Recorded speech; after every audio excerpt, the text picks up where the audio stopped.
Are you ready to amplify your business or brand's reach and make a meaningful impact in Ghana and beyond? Partner with GhanaTalks Radio today to connect with a diverse audience across Ghana and beyond.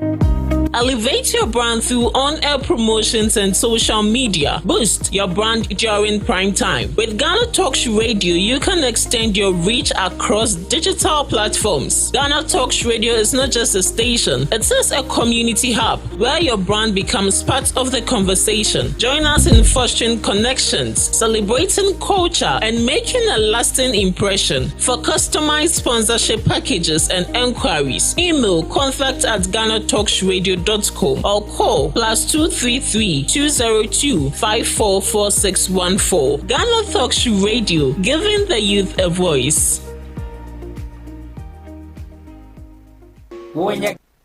What do you want for breakfast? How do you want your breakfast? English breakfast, French fries. Koko nikosi, alo komi kesheto. Wache. Well, Gobe is the real deal. Join us on GhanaTalks Radio. Let's serve you a buffet of breakfast. From news headlines review, current affairs to social issues. Entertainment, sports, and all the trending stories live on our mobile app and across all socials from Monday to Friday 7 a.m. to 10 a.m. With me, Pakwesi Omare, Regina Bless, Deborah Adoso, and I am Esinal Fiagbedu. This is GhanaTalks Breakfast Show.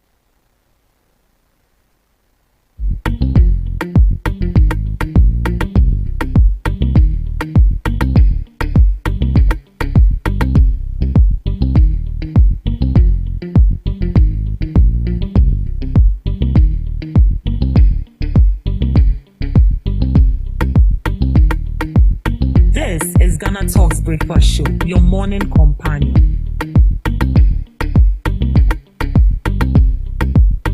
This is GhanaTalks Breakfast Show, your morning companion. GhanaTalks Radio, #1.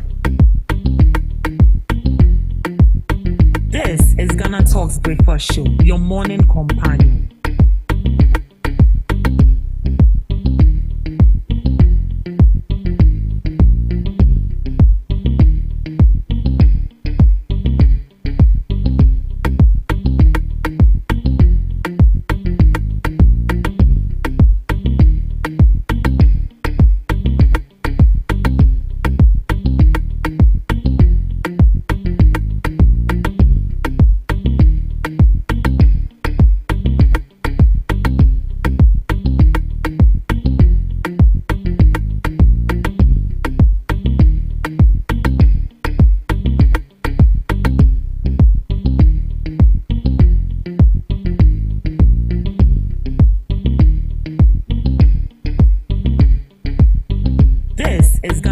Breakfast Show, your morning companion. GhanaTalks Radio, #1.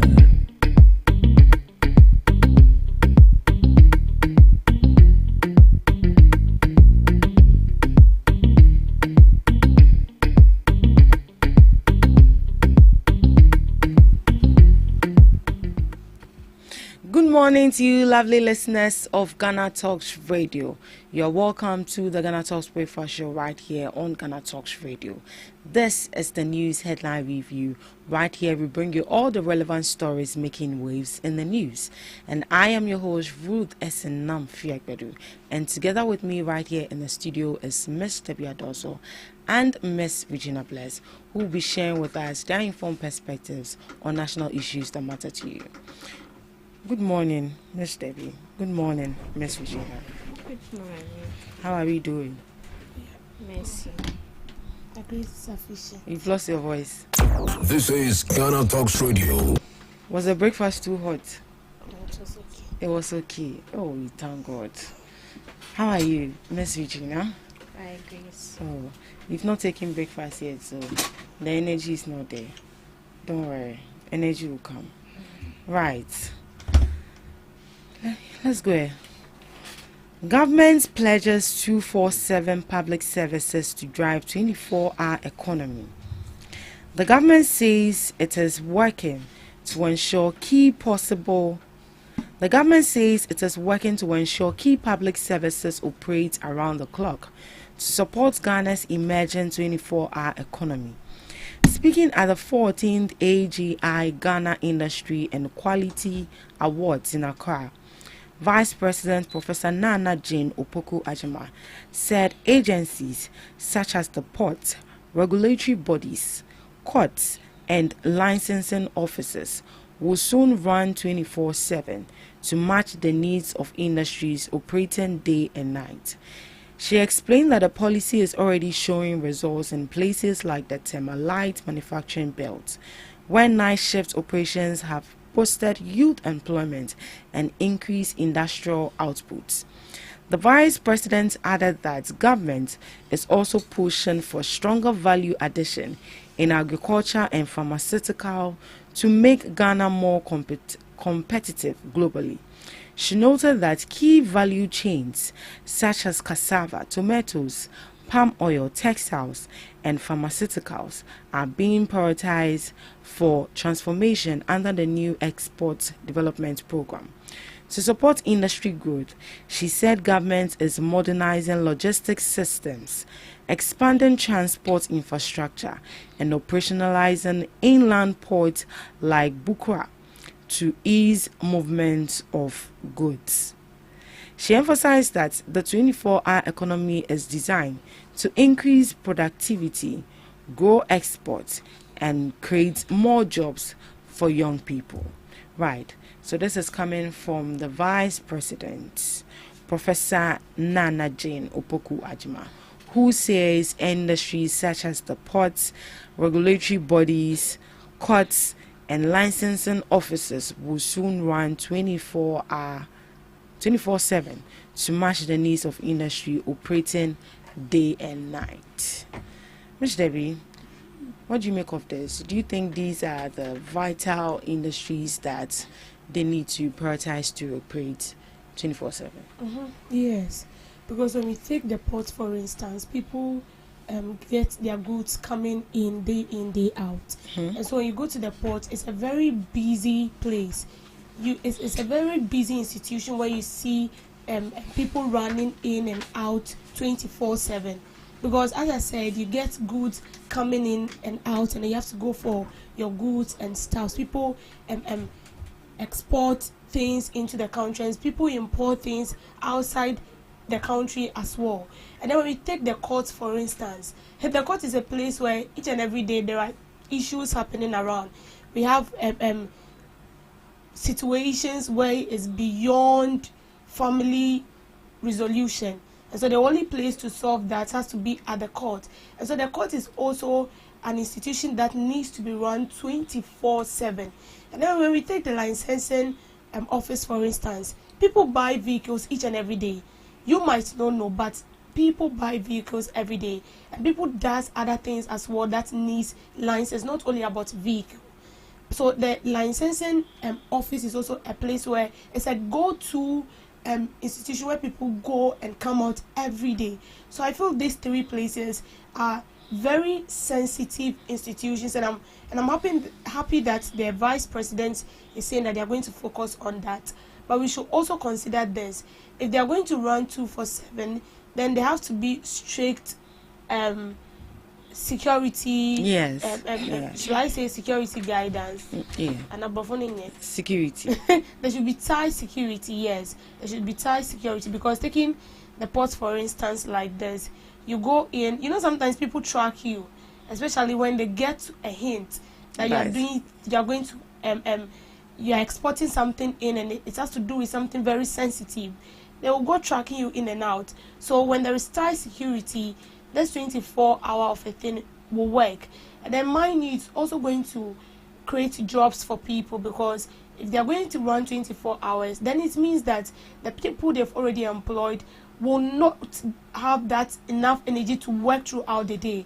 So they have to employ more people. So if I'm coming in the morning, I know maybe by 12 o'clock I'm closing. Another person is taking over. When you take over, you know that maybe by 6 you are closing.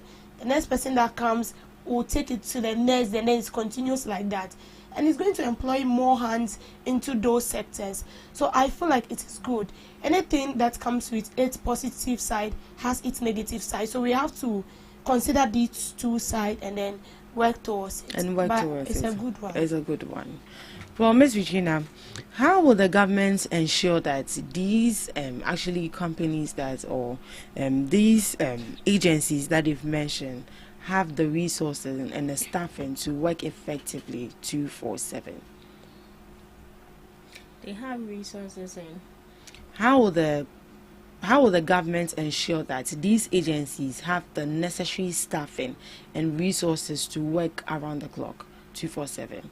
Okay, so I believe the 24-hour economy is no longer a political slogan, but they want to really implement it effectively.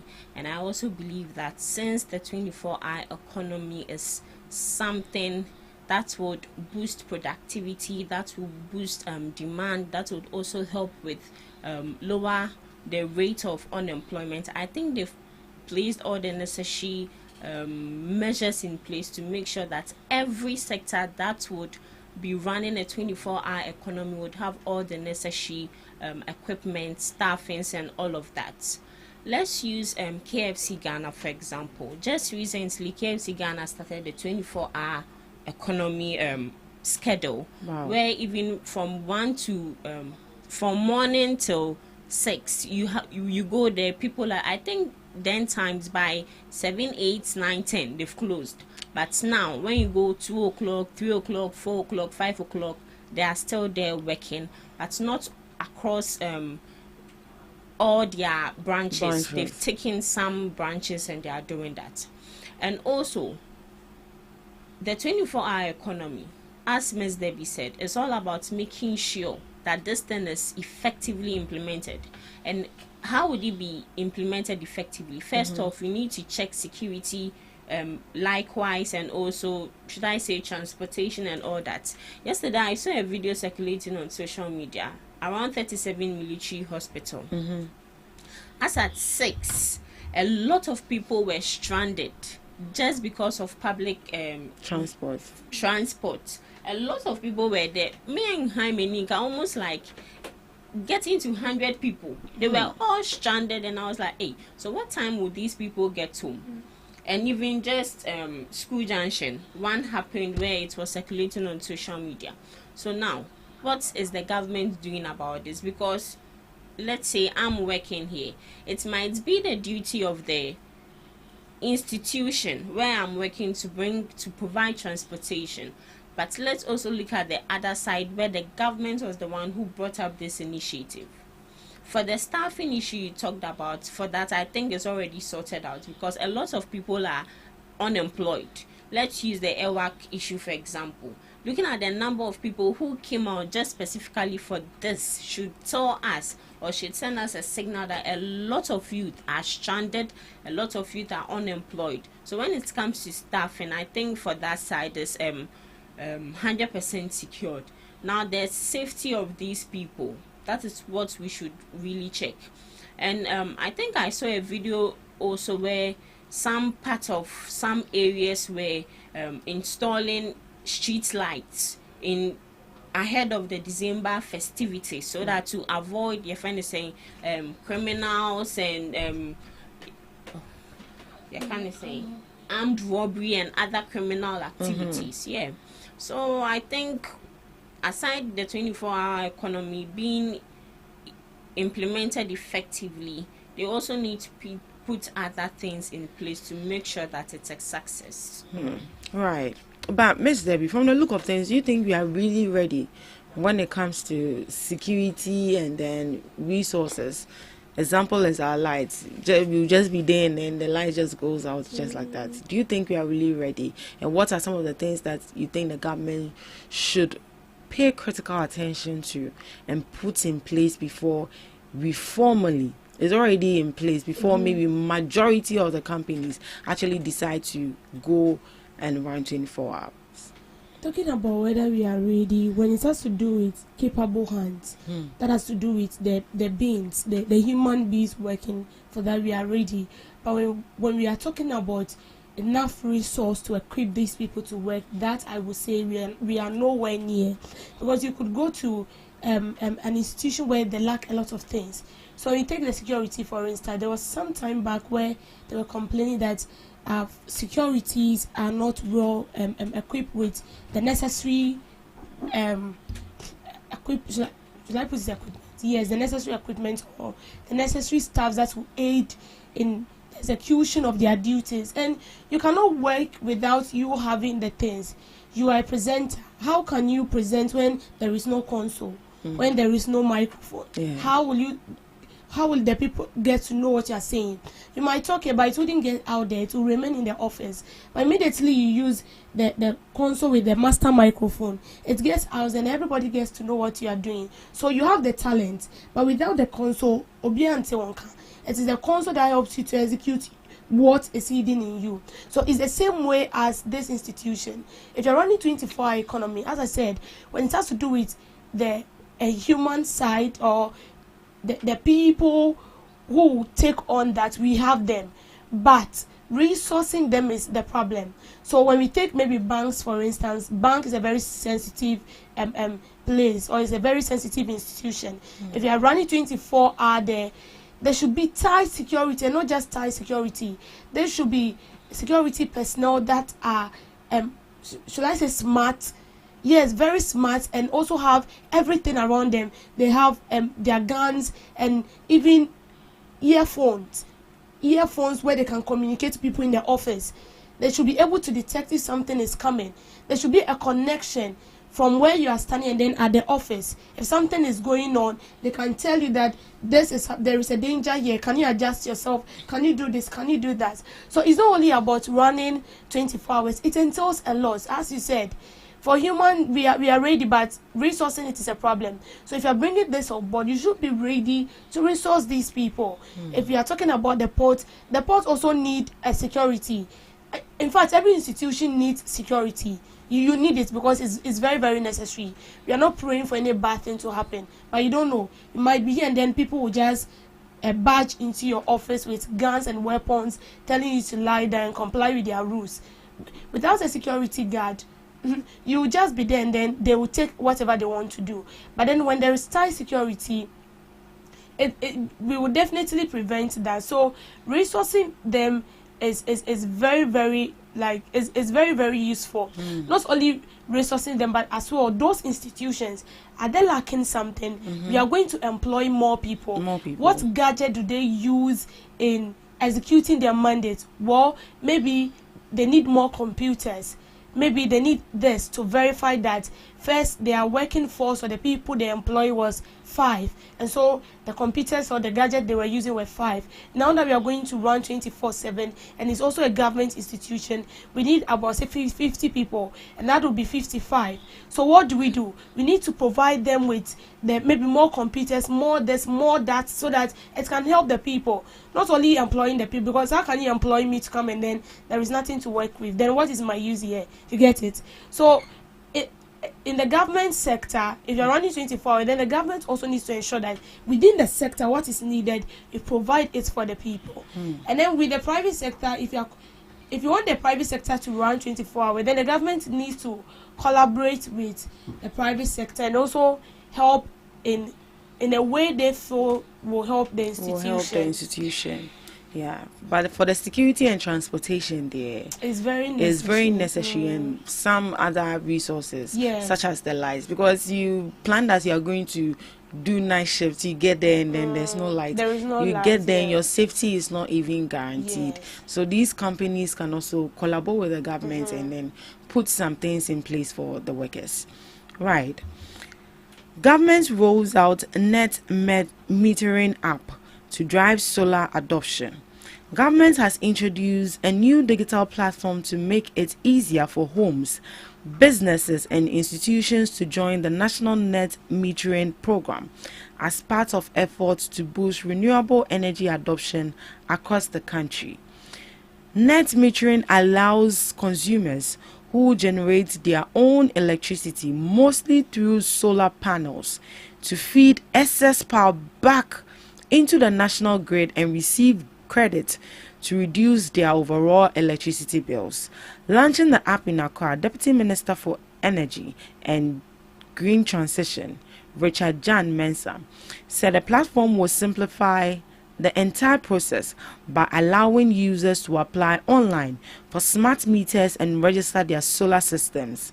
He added that it will also help the Energy Ministry monitor all solar installations nationwide. He explained that the initiative forms part of Ghana's energy mix diversification plan with support from the African Development Bank, Climate Investment Funds, and Swiss government. Swiss Ambassador Simon Genja noted that the digital system will improve documentation, monitoring, reporting, and data management, helping to strengthen transparency and accountability within the renewable energy sector. The government believes the new portal will encourage more households, companies, and industries to adopt solar power and reduce pressure on the national grid. So this is coming from the energy sector, and government is set to roll out net metering app to drive solar adoption. So this will allow consumers to generate their own electricity mostly through solar panels to feed the excess power that they have from the solar panels back into the national grid and receive credit to reduce the overall electricity bills. Ms. Eugenia, do you think this is a right approach? Okay, so from my little understanding, I would say this is a good thing to do, because when we look at electricity is very expensive, and also I would say electricity is not really that stable. I don't know. I think on Monday evening we had, I don't think it's a you can say widespread doom, so not doom, so light out. Yeah, Light out. we all experienced it, and it really went far. So just imagine someone working at that time, or someone having something important in the fridge, or even most especially hospitals, because sometimes these people deal with oxygen, and oxygen so imagine say your doom light, yes. And also we have not up to date babies who are in incubators, and incubators have to deal with electricity. So imagine say you doom light now in collaboration incubator mu. Maybe at the end of the day they would suffer some one or two complications and all that. So with the electricity, first off, it's expensive, and electricity is not all that reliable. So with the solar energy, I think it's a good thing. And when it comes to solar energy, it's renewable. And a lot of people, a lot of companies, a lot of institutions use solar. They don't use electricity. So we moving towards solar energy, I think it's a good thing. And it would also help with access to energy for everyone. And also I saw that they'll be bringing a portal. First off, I think the portal is a good thing, but it shouldn't bring problems, because we've seen instances where they've brought portal this, portal that, and it has led to a whole lot of issues. They need to make sure that it runs smoothly, no issues. And I think aside that, it's a good thing. Miss Debbie. So I feel like this whole thing has to do with, in a way, digitalizing our electricity. And yes, solar is good. I wish like we are using solar, because when you go to the Western world example, they make use of solar more than the electricity, because as you said, electricity is very, very expensive and it's not reliable. Okay, we are sitting here, and then within a twinkle of an eye, the light is gone. It distorts everything, and then you have to go back resetting and then coming back up on set again. That is a whole lot. But with solar, no. You know that, well, maybe when I wake up in the morning, I'll have to, it consume the sun. It gets its source of, the solar gets its source of energy from the sun. So you know that definitely as it is there, it's how will I say, drawing its energy. And the more it draws in its energy from the sun, you also benefit the more. So I have found something small here. Zero emission. Using that, it brings like clean energy, reduces greenhouse gas emission and pollution as well. And then lower energy bills. Electricity is very expensive, but with solar it's less expensive. And then it increase energy dependence. It reduce your reliance on the grid and enjoy energy security. So that is also an advantage. But is it really secured? What if you go into the rainy season and then it's raining? How then do you power your house? It will definitely have its negative side, but I'm sure it won't be that much. It won't be that much like the positive. Yes, like the positive side. And then lower maintenance. So they are durable and require minimal maintenance. And then for this one, let me leave that for now. In a way, too, it's going to create jobs. How? So the solar industry will create new opportunities in manufacturing, installation, and maintenance. Yes, and it happens that way. We are supposed to build a whole for solar, and then we have to get expertise who know much about this. And you'll be shocked to know that we have people here in Ghana who are so much into this, but because we don't really have enough of those, shall I say, industries that are into solar. So when we bring that here, it's going to employ people, and I think it's going to also broaden our scope of knowledge on this, because the more you bring in new things, you're going to learn more, and it's going to expose you. We bring in solar, maybe the next thing we'll have to do it, our mind will go to something else, and then in doing that, it will help us. Because see, electricity in Mboayo, people are spending a lot, especially like, let's take prepaid for instance. You buy prepaid in a week, it's finished, and you still have to buy another one. But with solar, I'm not sure it's a better in terms, because the way it is done, it's not something that will finish within a short period of time. So long that a source of energy is everlasting, and then we know sun is everlasting till God comes. So God comes. So it's a good one. It's a good one.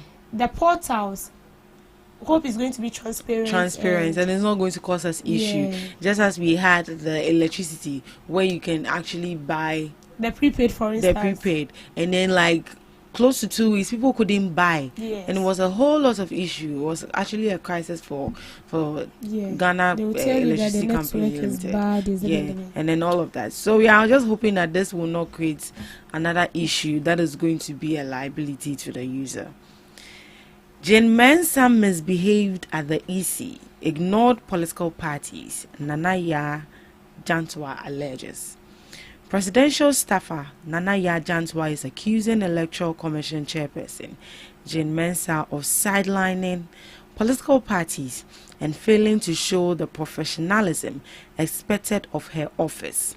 Speaking about her experience at IPAC, Jantwa said political parties were often ignored when they raised concerns, adding that the EC chair brushed aside issues even when they were taken to court. She revealed that many initially believed Mrs. Mensah would bring credibility to the commission because of her background at the IEA, but her conduct changed dramatically after assuming office.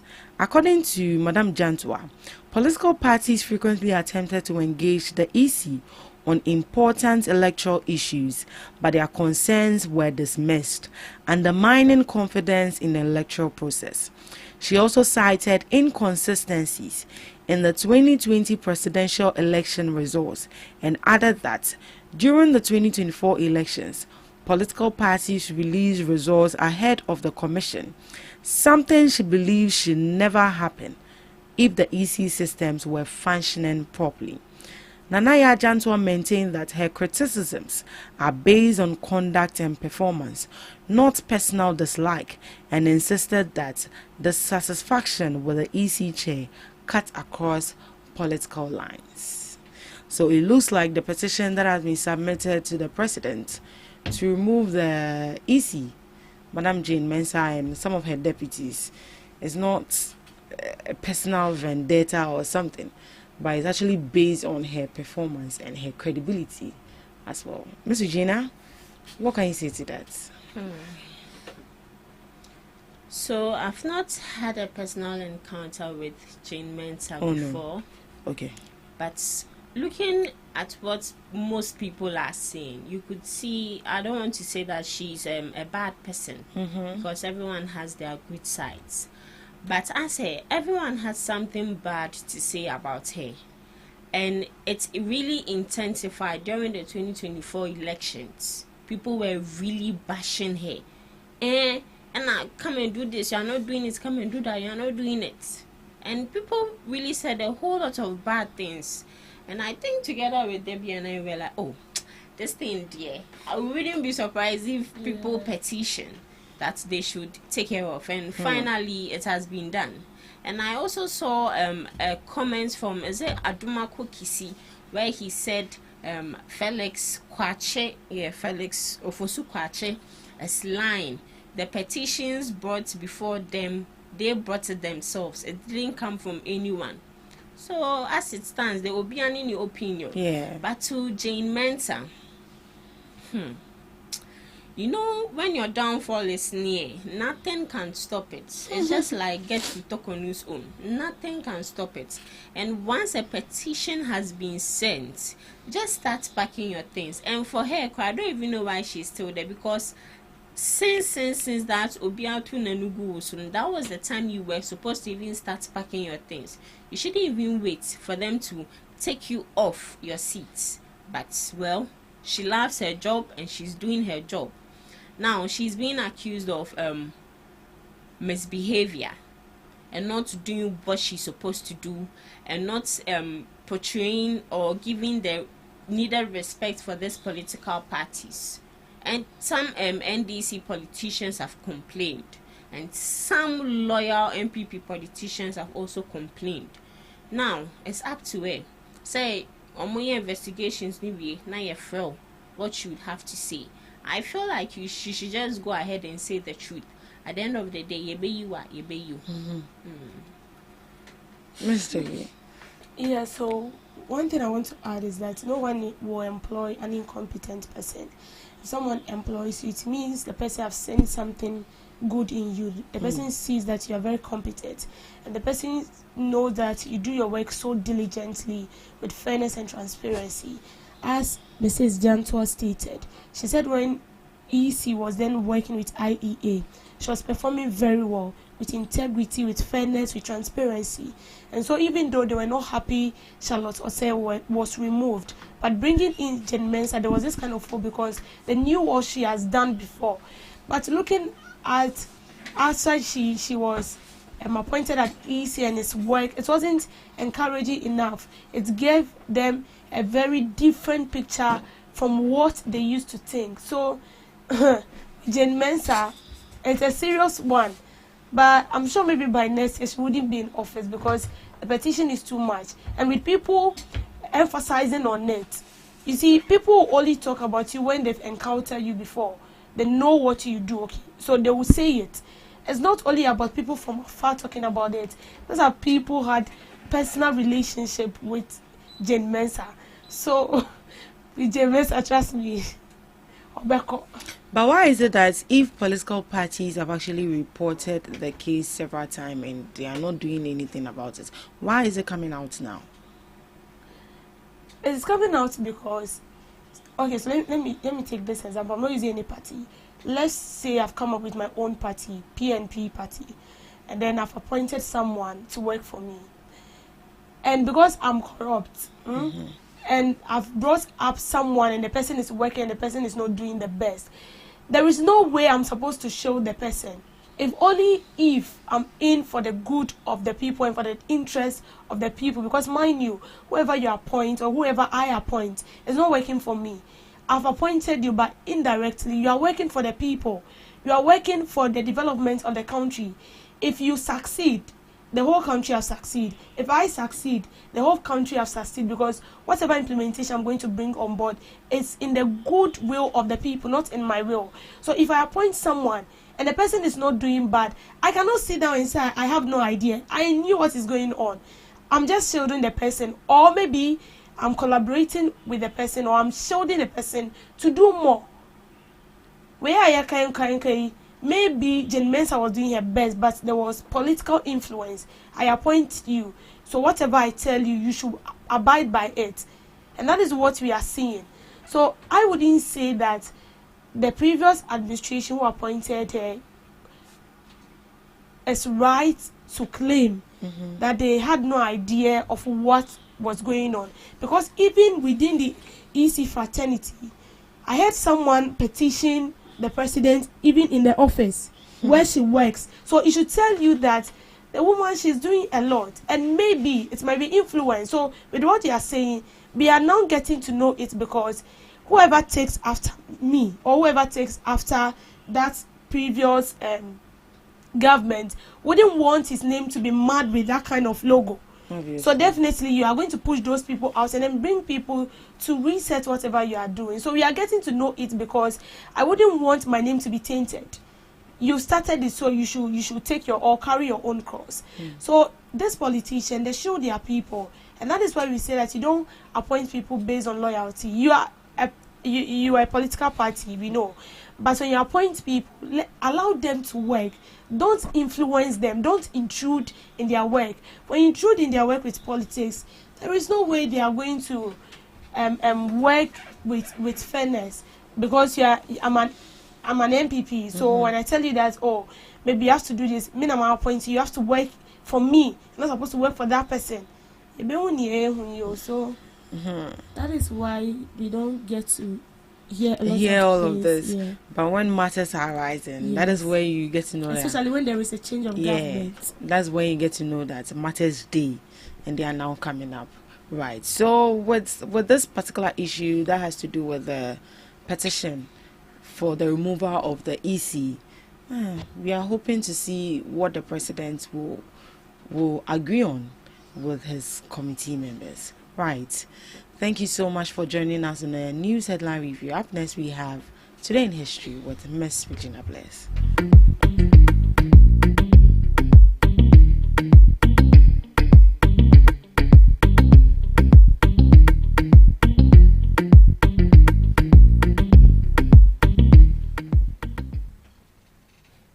Today in History, 1967.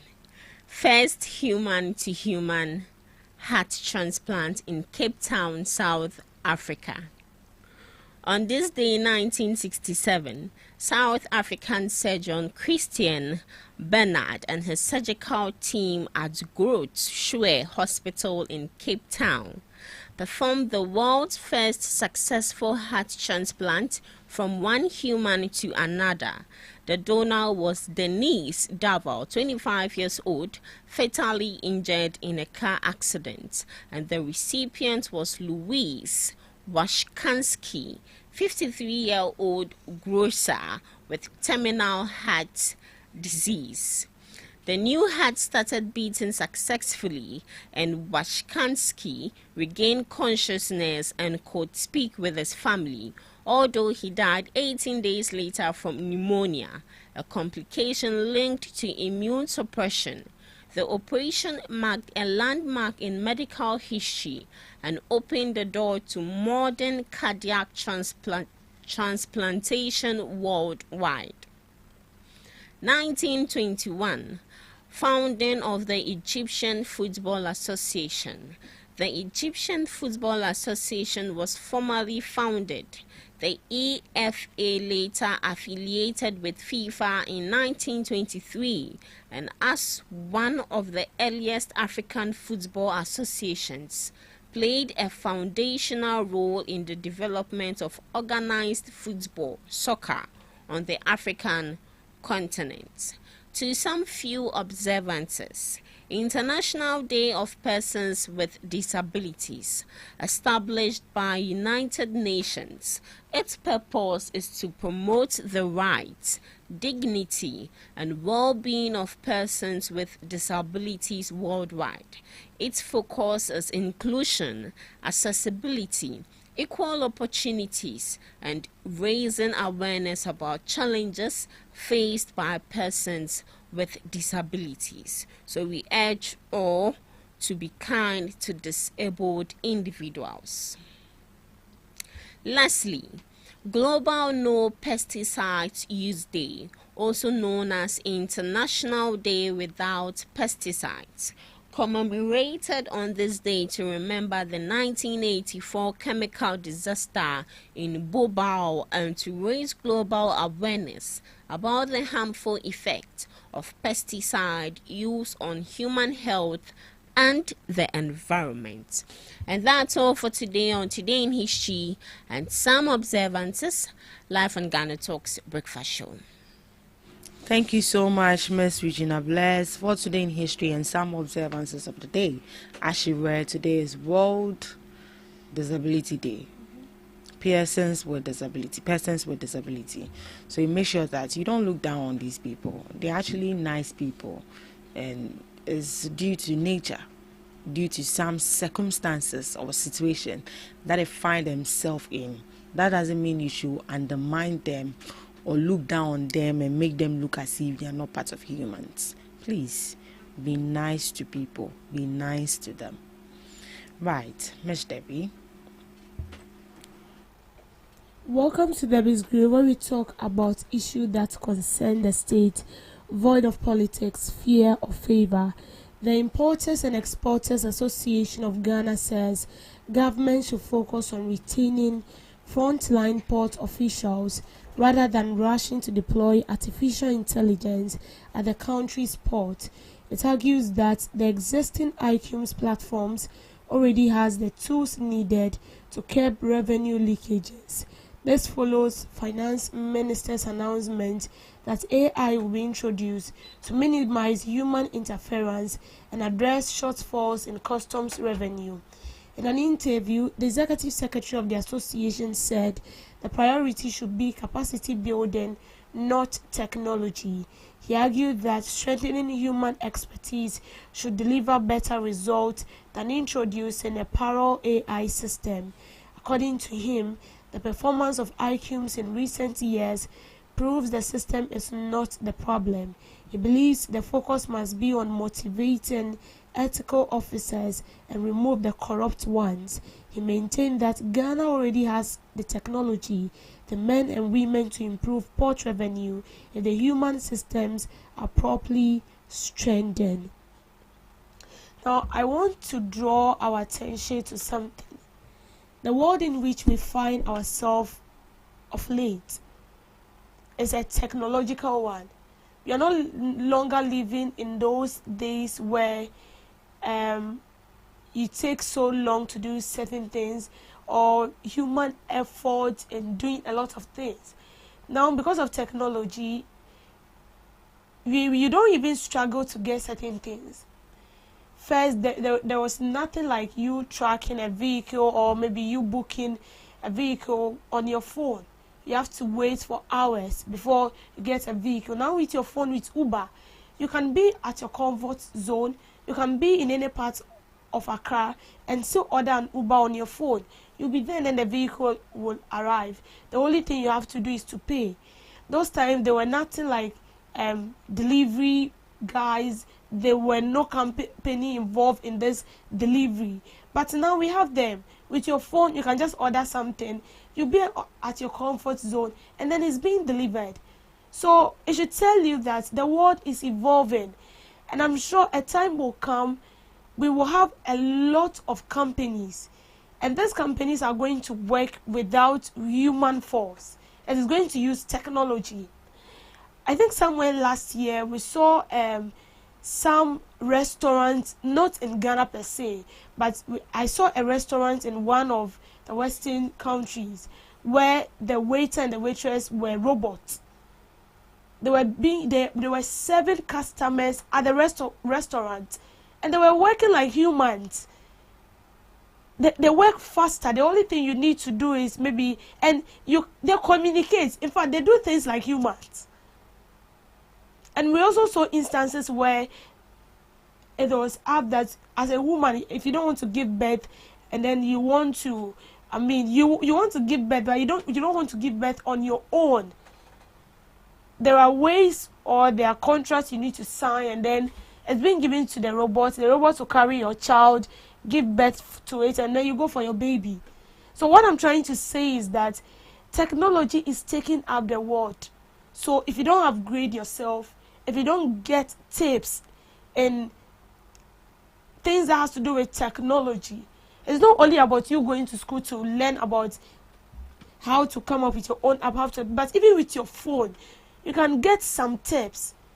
So now, when the 2026 budget was being read, the finance minister announced that there will be an AI system that will be established at the port, so that when you get to port, some struggles, maybe for documentation, signing, payments, and other stuffs, which will take like more time when it has to do with human hands.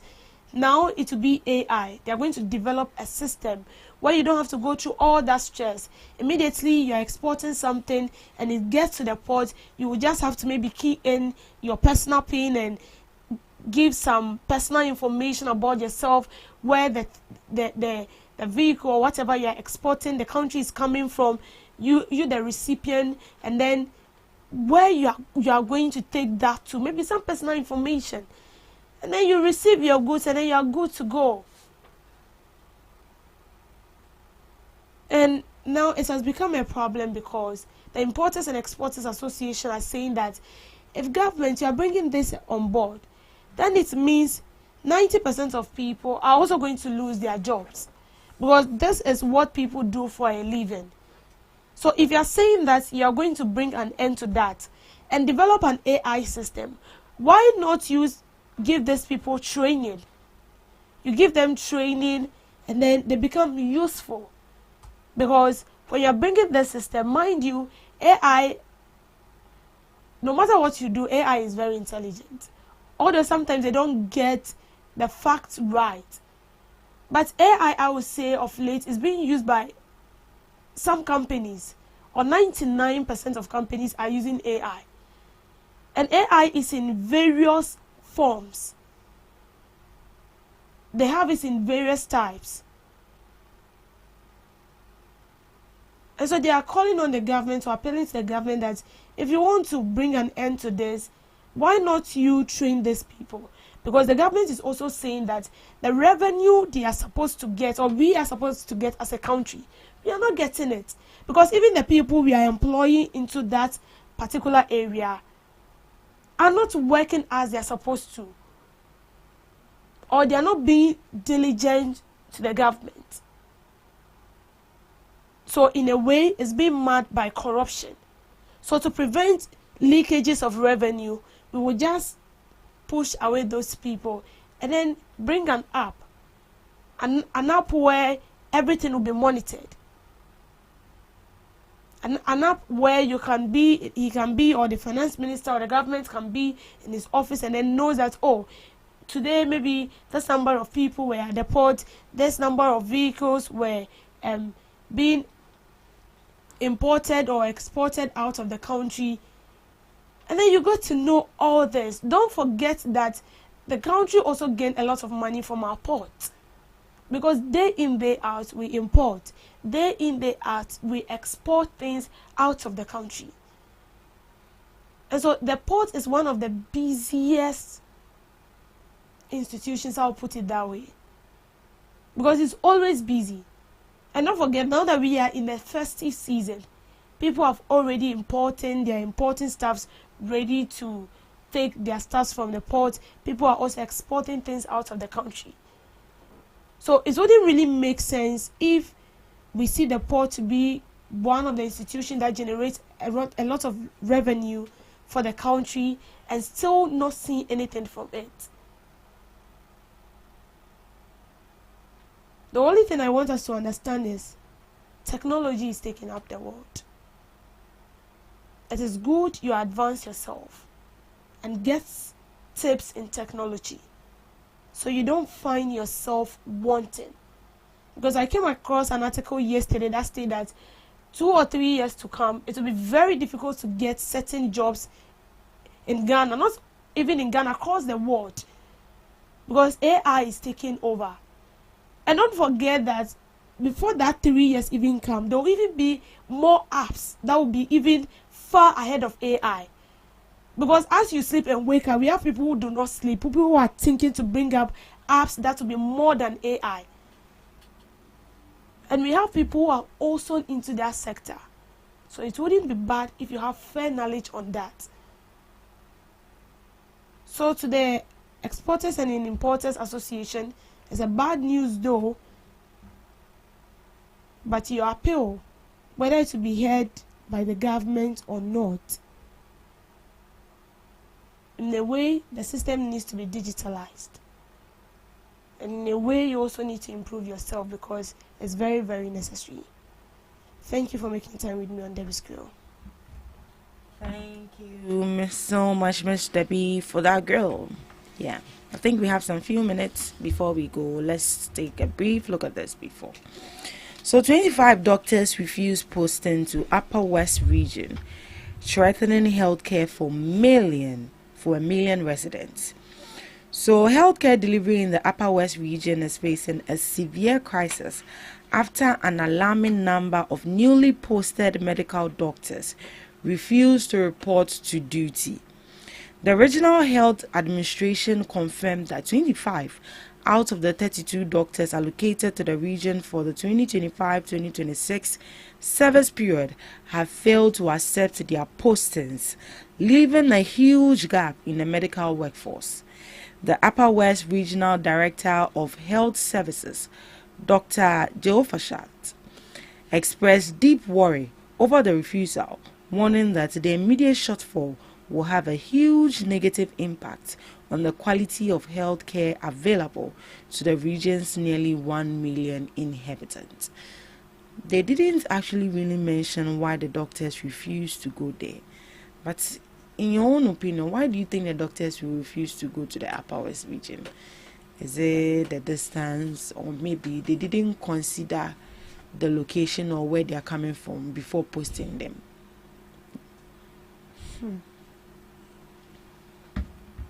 It's not the distance. You don't think it's the distance? It's not the distance. I feel like everybody wants to be in Accra because they feel like, yeah, you can get anything you want.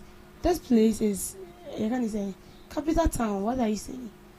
Capital town of Ghana. And what capital town you want to send me to Upper West or Upper East? Upper West. Upper West. Upper West, yes. So, but that place to food day. Yes, food day. Yes, a day. Those areas, Upper West to Upper East, like to the north, to this side, there are places where you don't find it very difficult to come across like foodstuffs. But one more thing that drives these people is they get there and they realize that those hospitals are not well resourced. And sometimes you get there and even quarters or bungalows to house this nurses or these doctors are not there. Not every hospital has a nurses quarters, so most of them don't have it. You have to rent outside the town. Where I can say maybe the hospital is somewhere and you're living like 30 kilometers away, and those places are not really busy like Accra, as Accra is, and so you have to struggle your way out to the workplace. But it's also have its advantages.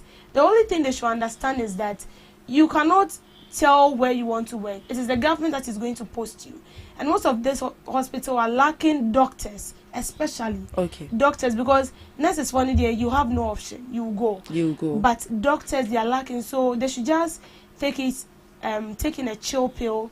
They will be fine. For the first month, but they'll be fine. Okay, so reading on, they actually mentioned factors commonly cited by the health professionals, and this include lack of adequate infrastructure, limited access to high quality housing, reliable utilities and specialized medical equipment compared to urban centers, professional isolation, fewer opportunities for continuous professional development and collaboration with specialist colleagues, family and social concern, the perceived lack of high quality schooling and social amenities for families in remote areas. So the Regional Health Directorate appeal underscores the government's continuous struggle to ensure equitable distribution of medical personnel across all regions, particularly in the northern part of Ghana, where healthcare infrastructure remains underdeveloped. So these are some of the concerns that the doctors actually raise. What do you think the government can do with this particular concern that they've raised? How can it come in? Ms. Regina. Okay. So this thing has been an issue, should I say, long overdue. This shouldn't be something we should be talking about each and every day, because even some nurses decide not to go to where they've been posted because of these things. Mm-hmm. My brother was posted to the northern region, and he came back. He was slim, but he came back very hefty and huge and all that. So that should tell you that the standard of living there is good. Mm-hmm. The foods are cheaper. They deal with fresh fruits and fresh ingredients each and every day. But one thing we should take note of, the living there would be comfortable. First off, the environment. Secondly, looking at utilities, water and also electricity. Sometimes in some of those regions you'd have to walk miles before you even get network to call home or network to call your loved ones. I remember when he went, it was very difficult reaching him. He has to call you before you will get in touch with him. And WhatsApp is working, but network is not all that stable. So I feel like the main reason why these teachers are not going there, these doctors are not going there, because I think I've also heard instances where teachers also don't want to travel that distance. But the ball of contention here is doctors. So I feel like the main reason why doctors don't want to go there is because of all these petty things. Yeah. And now, what is the government doing? As Debbie said, some of these hospitals don't even have the needed equipment. And to make it now, and mind you, I've wasted a whole lot of money. I've wasted a whole lot of years, the stress, the midnight candles to become a doctor. Then you post me there. Mm-hmm. If it was if it was a case where that region was developed, that region had everything like the Greater Accra region, I don't think people will find it difficult to go there. I would even be happy to go there, because that place is a beautiful place to tour. But the petty things are the ones the government really needs to pay attention to. Other than that, they'll only be concentrating on the community clinics and all that. So they should concentrate on the bigger hospitals, better infrastructures and all that. Yeah, and all that, right. So this is how the government can come in. They should make sure that the concern that has been raised by these health professionals, they find a way to help them sort it out. Thank you so much for joining us in the first segment of the Ghana Talks Breakfast Show. We'll be coming up with a news shortly. Please stay and stay with us. Are you ready to amplify your business or brand's reach and make a meaningful impact in Ghana and beyond? Partner with GhanaTalks Radio today to connect with a diverse audience across Ghana and beyond. Elevate your brand through on-air promotions and social media. Boost your brand during prime time. With GhanaTalks Radio, you can extend your reach across digital platforms. GhanaTalks Radio is not just a station, it is a community hub where your brand becomes part of the conversation. Join us in fostering connections, celebrating culture, and making a lasting impression. For customized sponsorship packages and enquiries, email contact@GhanaTalksRadio.com or call +233 202 544614. GhanaTalks Radio, giving the youth a voice. What do you want for breakfast? How do you want your breakfast? English breakfast, French fries. Koko Nikosi, alo komi kesheto. Wache. Well, Gobe is the real deal. Join us on Ghana Talks Radio. Let's serve you a buffet of breakfast. From news headlines review, current affairs to social issues. Entertainment, sports, and all the trending stories live on our mobile app and across all socials from Monday to Friday, 7 a.m. to 10 a.m. With me, Pakwesi Omare. Regina Bliss. Deborah Adoso. And I am Esinal Fiagbedu. This is Ghana Talks Breakfast Show. We bring you local news, business news, international, sports, and entertainment news. Right here on GTR.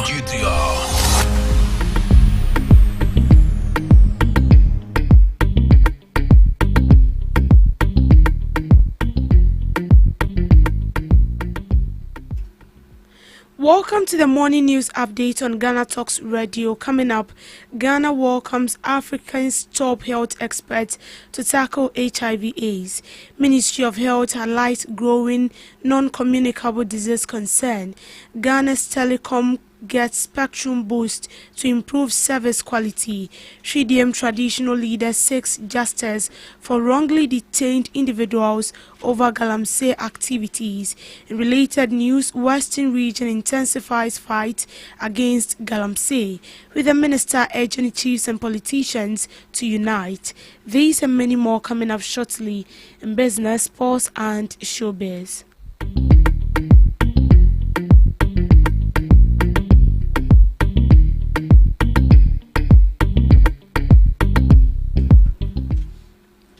The 23rd ICASA has commenced in Accra, uniting more than 3,000 delegates from 85 nations to address the pressing challenges of HIV/AIDS, tuberculosis, and malaria. The conference team Unity in Action, catalyzing integrated and resilient health systems for sustainable response to HIV and other infectious diseases, emerging trend. It aims to promote stigma-free, inclusive healthcare treatment. Ghana's selection to host this program highlights its commitment to addressing HIV/AIDS epidemic, with over 334,700 people currently living with HIV/AIDS. The conference provides platform for global leaders, researchers, and healthcare professionals to share insight, research, and strategies to combat HIV/AIDS. Countries that are coming, bring new technology to how we can innovate and make our health systems resilient. And a few days ago, you would understand that me at a press conference telling the statistics of the HIV epidemic in Ghana. It is not a good story completely. 334,000 people in the HIV/AIDS, a national prevalence of 1.49%, 15,290 new infections. It's not a good story to talk, especially if you look at that. We have over 12,000 deaths from HIV/AIDS. This conference comes as a very timely to wake up our national response to what we've been doing over the years, to rethink and make sure that we leverage on the knowledge based on this conference to make our national response so effective. So we thank you all for coming to listen to us. In related news, the Minister of Health, Kwabena Mintah Kando, has emphasized the alarming rise of non-communicable diseases, responsible for about 43% of deaths in the country. In response, the government has introduced the Mahama Care Initiative, a medical trust fund which has received an allocation of 2.3 billion, aiming to cover the cost of care and medication for non-communicable diseases. The Mahama Care Initiative will also invest in medical equipment, specialist training, and research to improve access to quality health care. The initiative is expected to benefit Ghanaians aged 18 to 45 years, who constitute over 50% of non-communicable disease. We started national health insurance a long time ago, from its pilot stage to its mutual stage to the national data we have at the moment to capping to uncapping. We have moved on. We have also realized that at this point in time, the non-communicable diseases are killing our people at an alarming rate, and therefore we are looking in that direction. So another fund has been established to be dedicated towards the funding of the non-communicable diseases. 4 out of every 10 deaths we have in this country are attributable to the non-communicable diseases. So today, we have a fund we call Ghana Medical Trust Fund, popularly known as Mahama Cares, indeed our President Cares. The Mahama Cares is in full operation at the moment as I speak to you. We have legal, the legislative backings. The board has been regulated, and the fund is in full operation at the moment. Disbursing funds for patient care. Government, through the Ministry of Communications, Digital Technology and Innovations, has allocated additional spectrum to major telecom operators to address mobile network challenges. This move aims to improve call clarity, network reliability, and overall service quality. Deputy Communications Minister Mohammed Adams confirmed that the government has resolved the country's mobile network issues by assigning extra spectrum to these prominent telecom providers. Minister Sam George announced the spectrum allocation in April 2025, emphasizing the need for improved telecommunications services. The National Communications Authority has also been directed to monitor the performance of telecom operators and enforce penalties for non-compliance. Early this year, there were network challenges that people were complaining. Not only people, all of us used to complain about the challenge. Sometimes you'll be making a call, and then the call will get to a point that you find it difficult to either hear the person or the person finds it difficult to hear you. And so government at the time, when I say government, I mean His Excellency the President has directed the Minister for Communication, Digital Technology and Innovation, my boss, the Honorable Minister, to make sure that that was resolved. So government took steps to, issuing some spectrums to the telecoms, the telecommunication companies, most especially Telecel and MTN. And so a lot of work has gone behind the scene, and that is why we cannot see that there has been significant improvement as far as the network situation is concerned. I'm talking about the quality network situation. And so government has given out some spectrums to the telecoms, and they've worked on that, and that is how come we are seeing significant improvement as far as the quality is concerned. That is what I can say as far as that. The Shridiem Traditional Council has shown its weight behind the government's anti-Galamsey effort, while urging the release of innocent residents arrested during a recent mass operation in the Ahafo region. The council's Adontehin, Balfoche and Afi made the appeal to release detained innocent bystanders.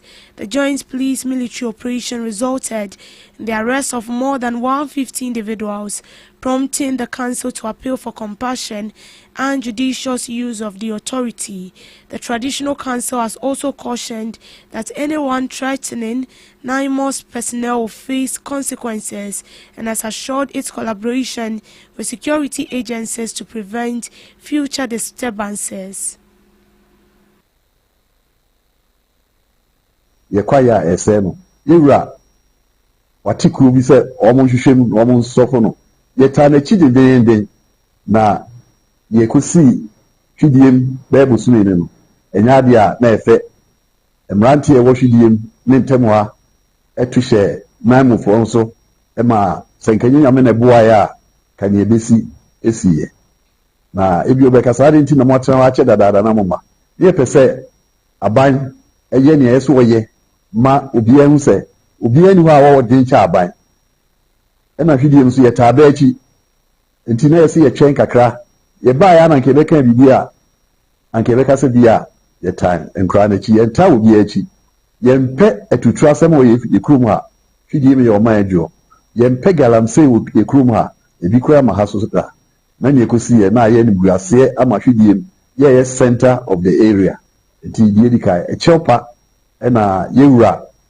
osudimja peja berema eni hwidie man edi afre so se ye mpa oman ni nyina chew se ni si ye na entwa yie na ebi so nsi bie diduma na ede ma omampani ye bona baso onko so na wonye se de ono adi kaka ye no enu nti na bi aga na ye hwe won eto abama ne se obetumi etu galamse ase na nka sebi o tu galamse ase a na no matena ase se yeso so de mrante ne ye no so eden ne imprensa so akanse na hia se de ebeye bia sebe ade bia fa galamse ho ya emfa kwam na no beboa amana efiri ye man yi mu de ye siginaye na no hwe se sebe achiame asase die wa ha ye be magalamse fo se omunye so adwuma na no masiginaye na mpo wo mo bu asem kese a sebe ententan fidie so na mo ye se obehuru na obi gina police station anim ho no na anum aka enwa bom se sa nkrofo ni nyina no enya ade se ye kupi se wo na nkuri mu a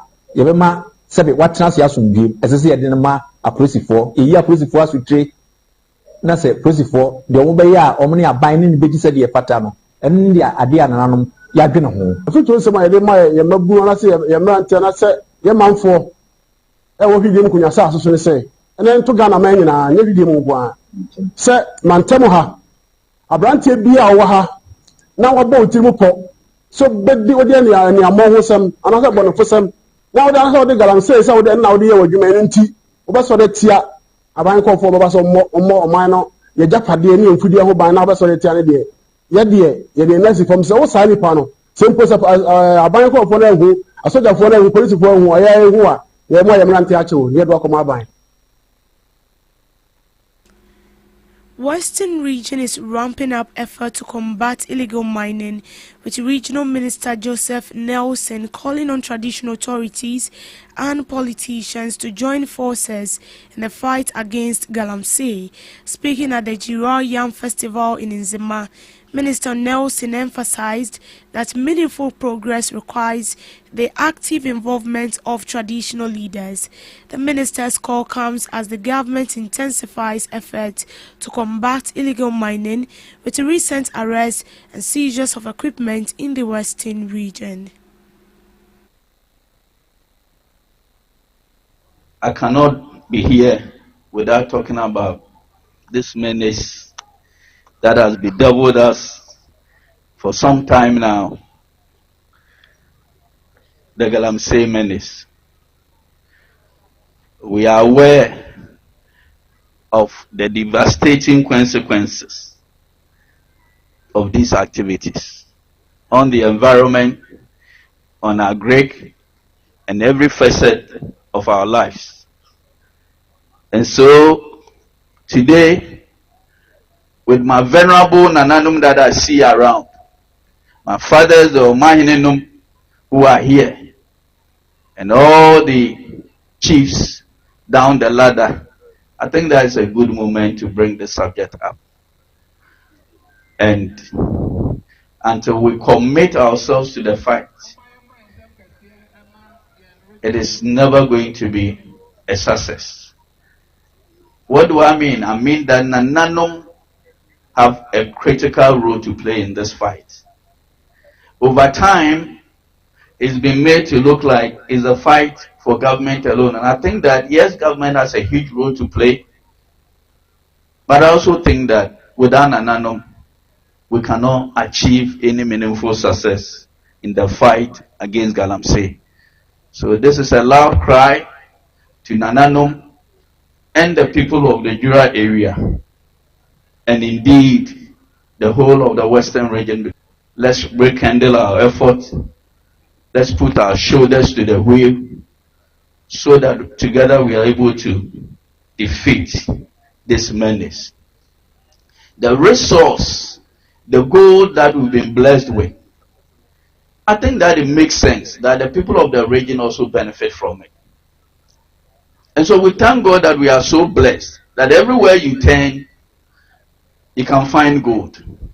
But instead of being a blessing to us, you will agree with me that this resource is almost become a curse for us. Because the way we've mined it, the way we go about it, in a manner that is destroying every sane thing around us, is something that we have to put the brakes on and make sure that we do things anew. Reverend Cobra. In business, Delta Airlines commenced non-stop flight from Accra to Atlanta on December 1st. The announcement was made by the Minister of Foreign Affairs, Samuel Kujeto-Ablakwa, on a Facebook post on Tuesday, December 2nd. Minister Ablakwa noted that Ghana also applauds Air Transat of Canada for initiating a historic non-stop flight from Accra to Canada, set to begin operations on June 17, 2026. This refreshing development will accelerate economic diplomacy objectives, boost trade and tourism, and offer value and convenience to Ghanaian travelers. The non-stop service is expected to strengthen bilateral ties, facilitate business engagement, and enhance tourism opportunities between Ghana, the United States, and Canada. Deputy Managing Director of CalBank, Johnson Oware, has charged entrepreneurs to be swift in adapting the use of digital tools to enhance their performance at various stages of their work life. According to him, more artificial intelligence-led initiatives are being carried out to make work easier and faster. The Possibilities Conference under the theme Reimagining the Future of Work is an initiative by the youth arm of CalBank in partnership with Leg Group to gather youth and entrepreneurs find a pathway for the future of work. He charged the youth and entrepreneurs to sharpen their skills in order to stay relevant in the job market. He believes the introduction of more artificial intelligence tools for work enhancement will become a threat to job seekers without digital skills. He explained that the human workforce may no longer be required in the near future due to the impact of AI. The executive director for Leg Group, Albert Kusi-Prepra, justified the need for participants to reimagine the future of work in the digital age. The conference is an annual gathering by the organizers to support youth employment initiatives. In sports, French Ligue 1 side OGC Nice have condemned the attack by fans on the team's playing members and technical team members.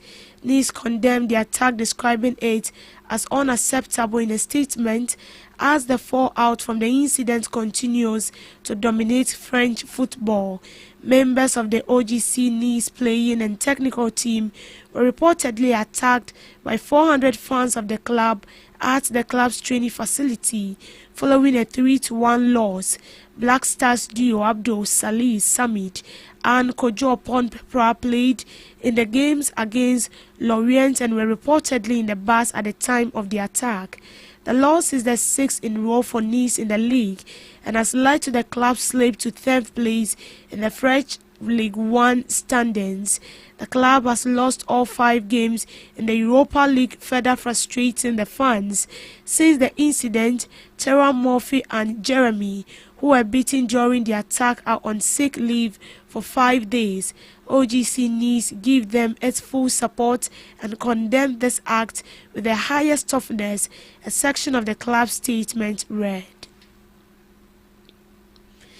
Director of Diaspora Affairs Kofi Otre-Darko, known in the creative space as KOD, has shared his reservation about the Dirty December brand. In an interview, he said he does not fully embrace the concept. Dirty December refers to the weave of parties, festivals, concerts, and the homecoming activities taking place in Ghana throughout December. The term is widely linked to former Mr. Easy manager Bernard Kafui Sokpe.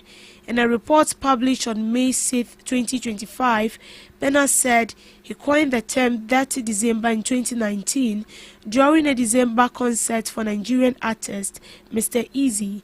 He further explained that 30 is a playful adaptation of the Ghanaian expression dirty your body, which refers to engaging in fun activities that might leave one physically messed up but emotionally happy.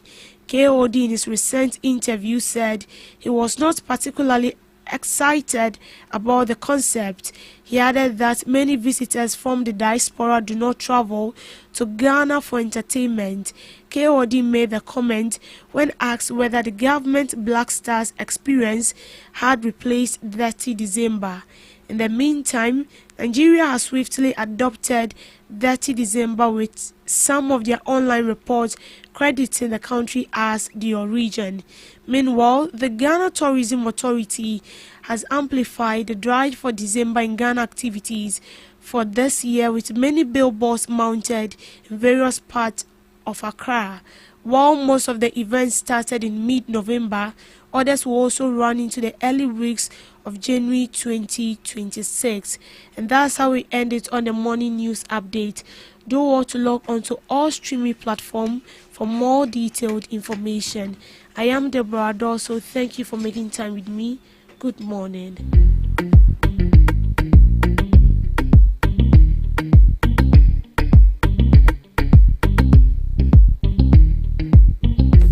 Are you ready to amplify your business or brand's reach and make a meaningful impact in Ghana and beyond?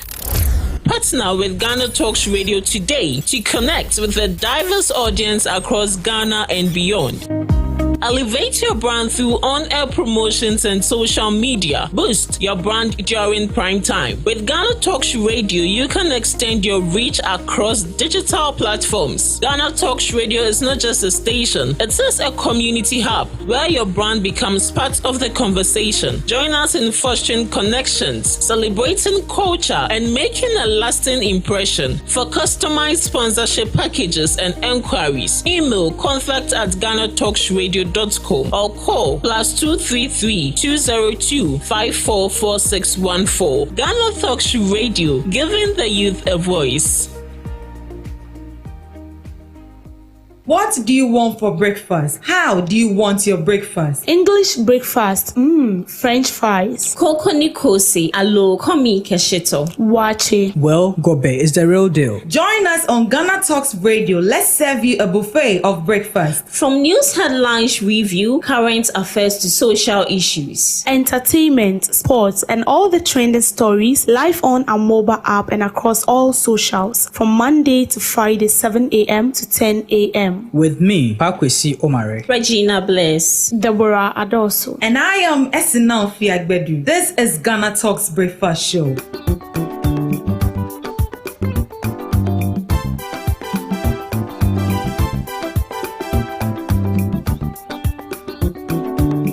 GhanaTalks Radio a ɛwɔ UK abrochimemu era from Ghana mu ha the sound system which is spinning machine papa every amana ne aba begu oman Ghana mu ha enti sɛ woyɛ ɛyie woyɛ engagement woyɛ wedding woyɛ birthday party political parties are moyɛ rally sɛ moyɛ asɔre a moyɛ crusade so wo bo carnival or any kind of event now wo pe spinning machine papa e bo sound no mu e de dia enya me kanfo GTR sounds e de emawo ye wo live band nso a wo to nsa e de frenya ye betimi ababeboa ama wo dwumedi a wo die ne so atimi aye kama pa ye wo enkan poponi mantamo anya aponchi hotel e ho pepepe e na ye butuo wo dia ne se wo be frɛ empanifo e wo 0546960510 GTR sounds imuode angaza.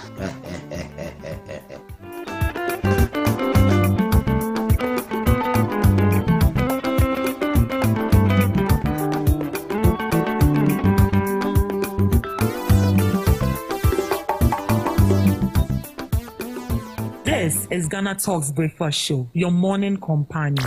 GhanaTalks Radio, #1. This is GhanaTalks Breakfast Show, your morning companion. This This is Ghana Talks Breakfast Show, your morning companion.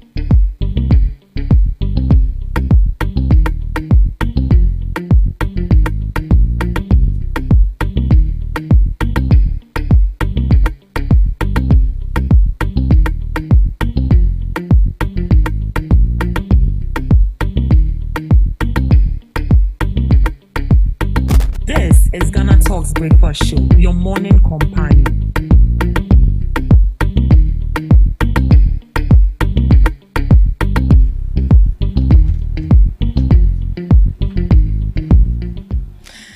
Good morning to us once again. You are welcome to the Ghana Talks Breakfast Show, your morning companion. This is the second segment of the show, and as you know it, as usual, we come in with knowledgeable guests who are going to dive into national issues, social issues, and political issues that matter to you every morning right here on the show.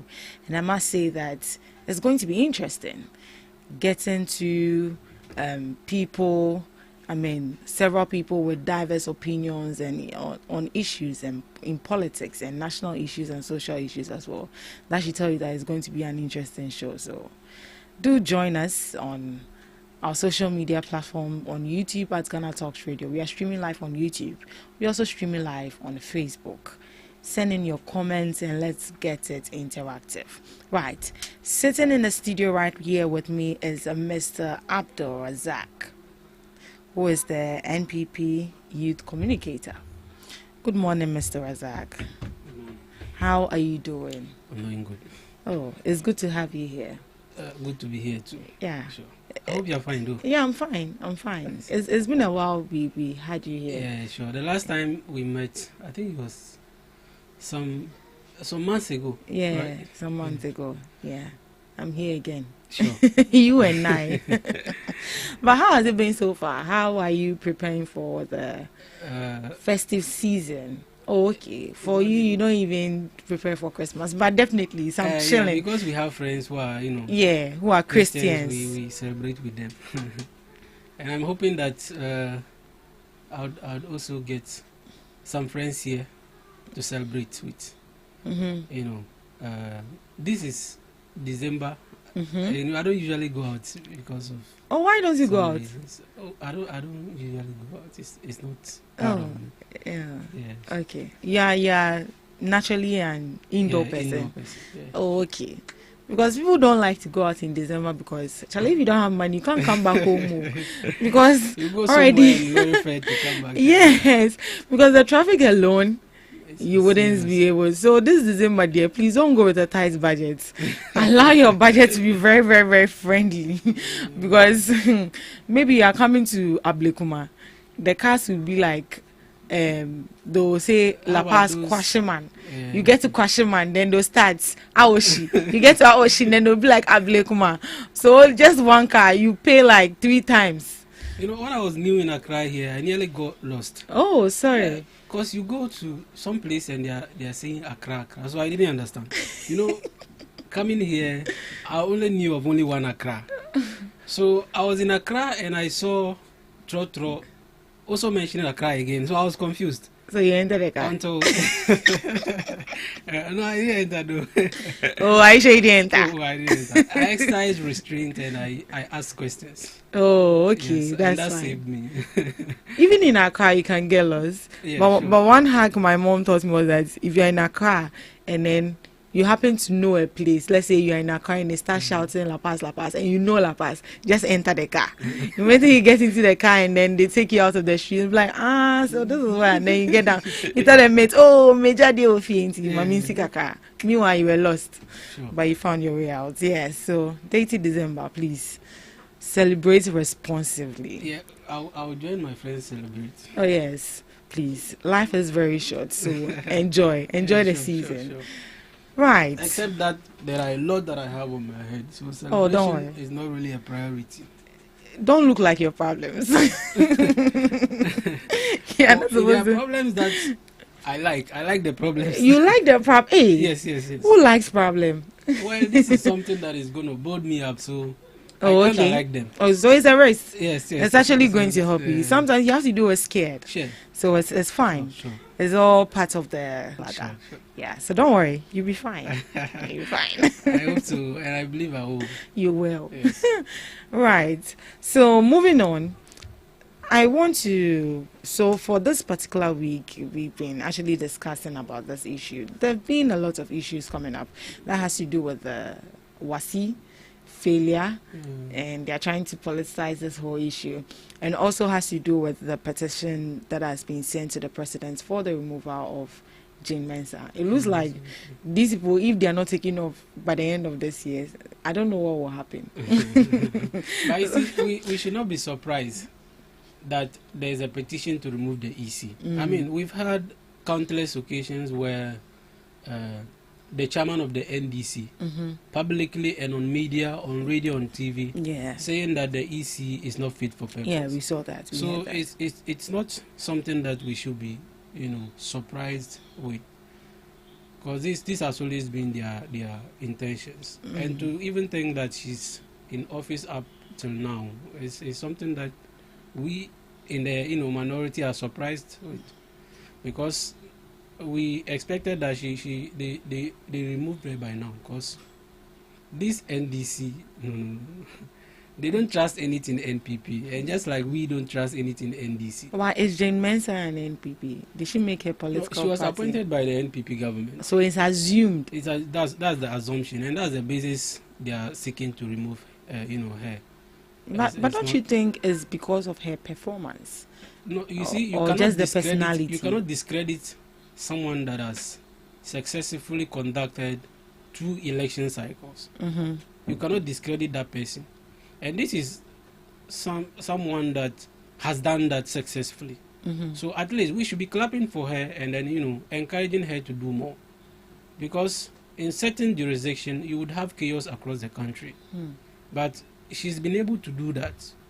I mean, so relying on the basis that maybe she mentioned a result that didn't tally and all of that to discredit her, I mean, it's unfortunate. It's unfortunate. Yeah, but that's what we are faced with. Minority that thinks that, they should politicize everything in the country. It's unfortunate, but we are going to move with it that way. If that's what they want to do, I mean, it is within the discretion of the president. But do you think it will be fair to remove I don't think her? so. Would you be happy? I will not be happy that she's removed. In the first place, we are not happy that Chief Justice Tokono is removed.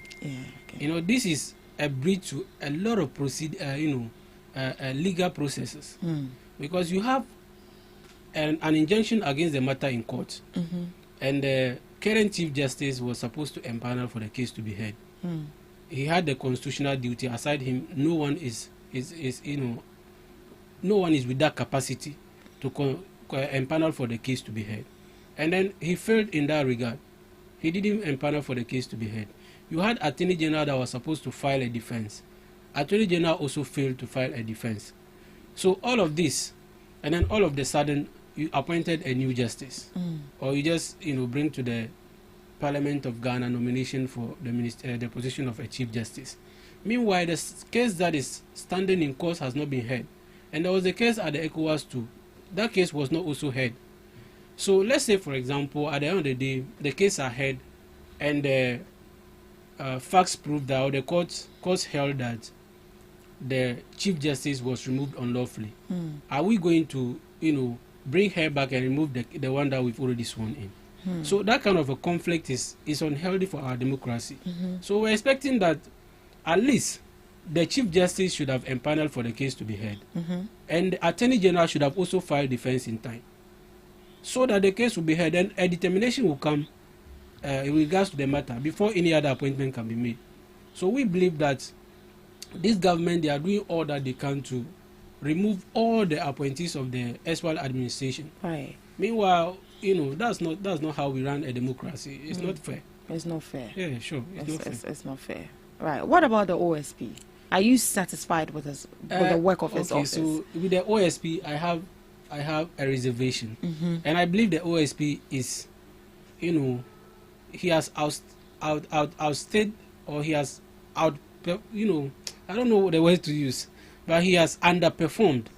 And I believe that he should have been gone by now. You also believe yes, he should be... The OSP is incompetent. Oh, he's that's not, how you... He's not fit for purpose. But it was your party that introduced that office on and that is employed what, him. Let me make the point. You understand where I'm coming from. Okay, thank you. So you have special prosecutor who was appointed by the Akufo-Addo government. Yes. And the reason for his appointment was to fight corruption and its related activities. Yes. Now look at the period in which he was in office. How many corrupt cases has he been able to execute? How many corrupt cases? None. But he has made some attempts. How much funds has he been able to, retrieve from, alleged corrupt activities? None. No funds. Actually, I support this petition 100% because Honorable Kisi Ajaban, he failed Akufo-Addo who appointed him. He failed the state because Akufo-Addo appointed you to deal with corruption. He was unable to do that. And you see, what he's doing now is simply, in simple terms, we are just saying that he is protecting his stomach. He's not fighting the interests of the state. Are you sure? Yes, he's protecting his stomach. Because look, if indeed he was committed to fighting this cause, he would have, dealt with corruption activities that happen in the SY administration. And that activities that happened in Akufo-Addo's administration. But what did we see? We saw that he could not raise any issue with regards to Honorable Ken Ofori-Atta when we were in government.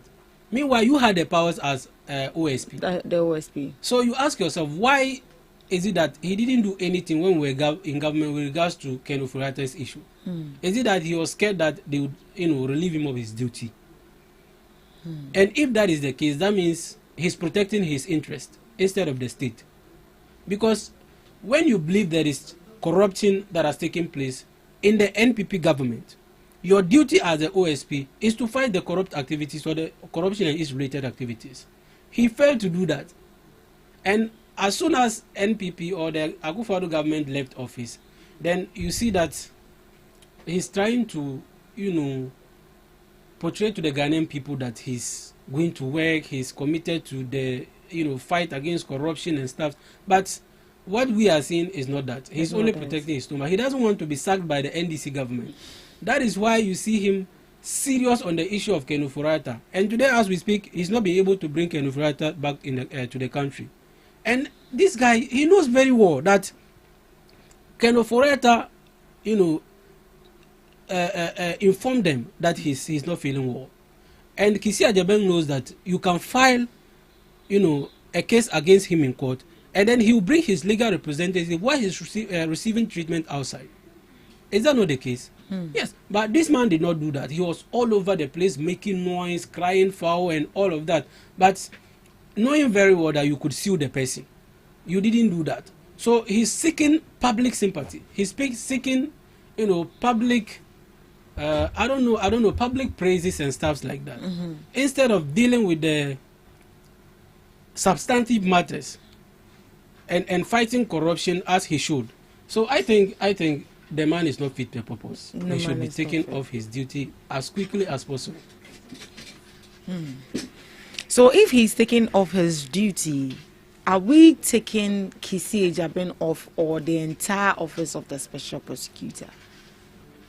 Well, this is something I think if the office is not serving its purpose, then there's no need having the office. I mean, we're spending a lot of money on it. You understand? There's been a lot of, if you look at the petition, you see a lot of allocations being made to the office of the special prosecutor. So if we are spending money and we are not getting results, then it's better we take it off. Yes, it's better we take it off.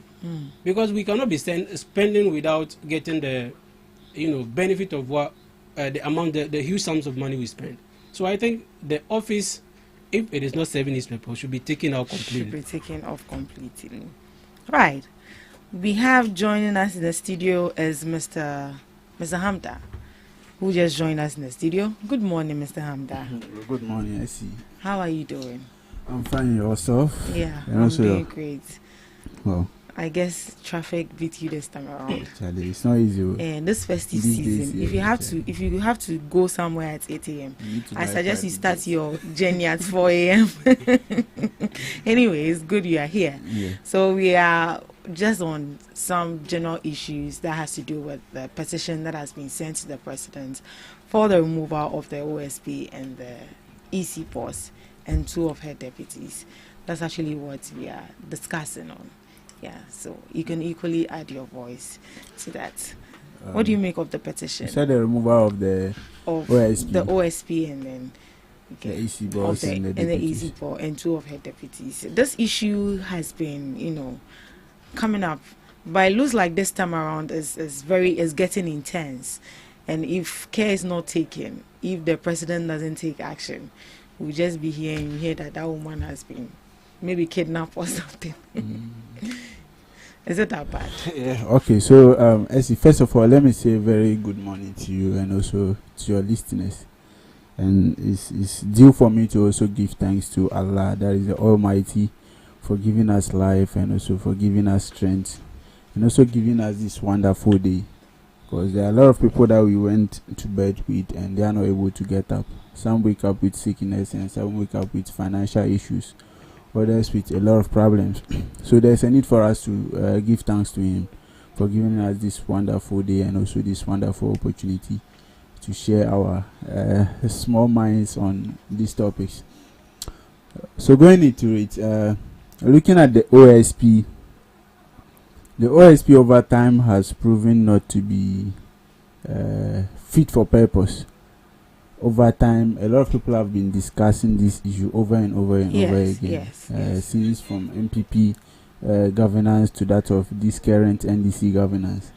We've seen a lot of issues where people are calling him incompetent. As a matter of fact, since he has gotten into that office, that he hasn't been able to win even a single case as a special prosecutor. Somebody who is supposed to handle high profile cases. At least, if for nothing at all, by now we should have been seeing some successes or some results from that particular office. But actually, it has been proven not to be fertile, and some of the concerns a lot of citizens are raising, they are valid, and there's a need for us to obey and also listen to them. Because for me, where I sit, I feel like it's time. Even if we are not scrubbing that of the office, then the person in charge, Kisi Ajabin, for him, he should excuse it. Because he's not the only person who can actually handle that particular office. Because we've seen Mati Amido, he came, and for him, he have to resign himself because he kind of feel like the then president Nanado was preventing him from executing his powers or exhibiting his powers. He couldn't execute it to the fullest. The office, he couldn't use it to materialize certain things because he kind of feel like it is inaccurate to state that Akufo-Addo stopped him from executing his duties. For me, where I sit, you see, when it comes to competence, we've all seen Martin Amido when he was the then Attorney General, and also when he held certain positions, he was able to exhibit and he was able to serve that of the country to the fullest. And when NPP appointed him as a special prosecutor, we've realized that they prevented him from power. And from that time up till now, that particular office hasn't been able to function very well. You see, this particular office has one particular alliance with that of the MPP governance. And all the cases they've been handling from that time till now has been relating to that of MPP. Currently, that of the case that they are petitioning him on, that is the former finance minister.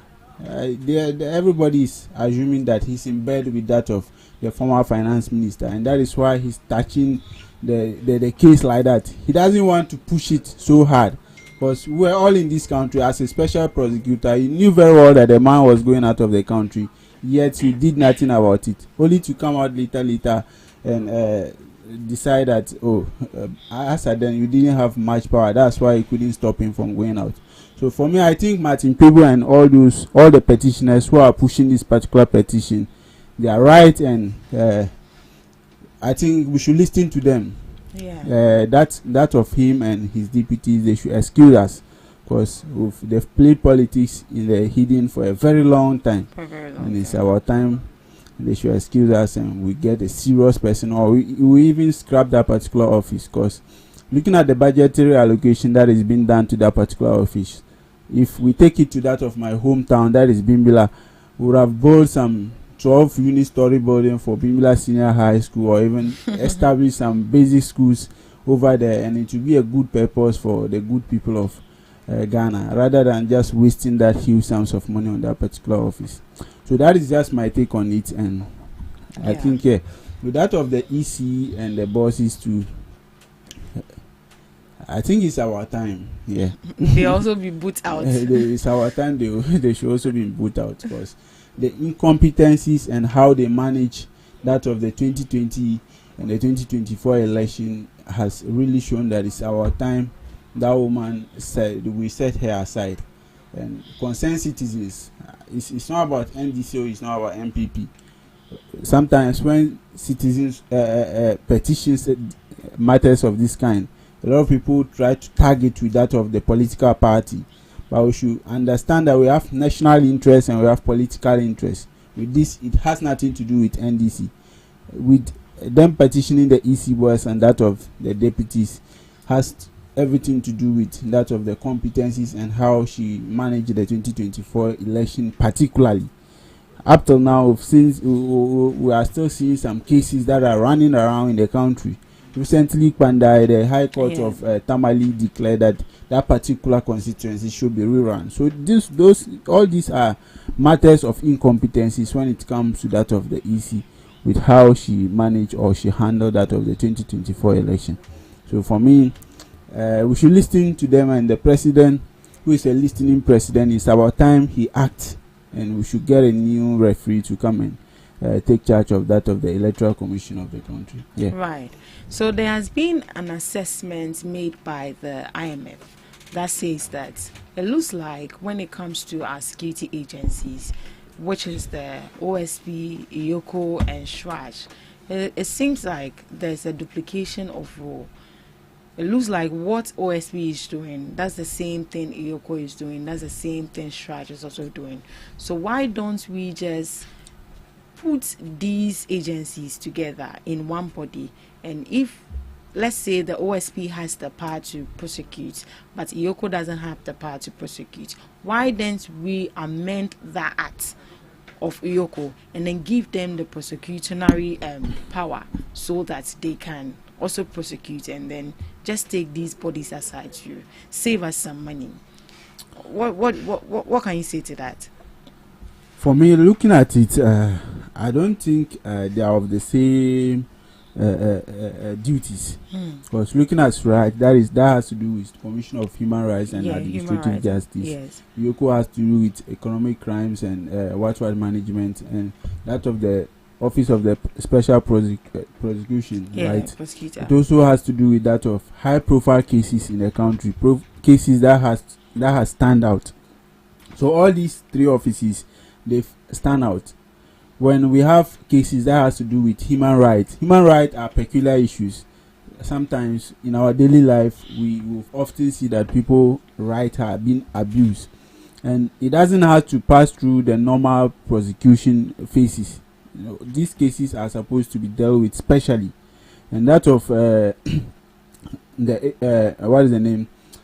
Special prosecutor. They also have a special role, even though a lot of people argued initially that it was supposed to still be under the Attorney General office, so that they can manage it very well. But for me, I feel like in the past we've seen corruption in this country.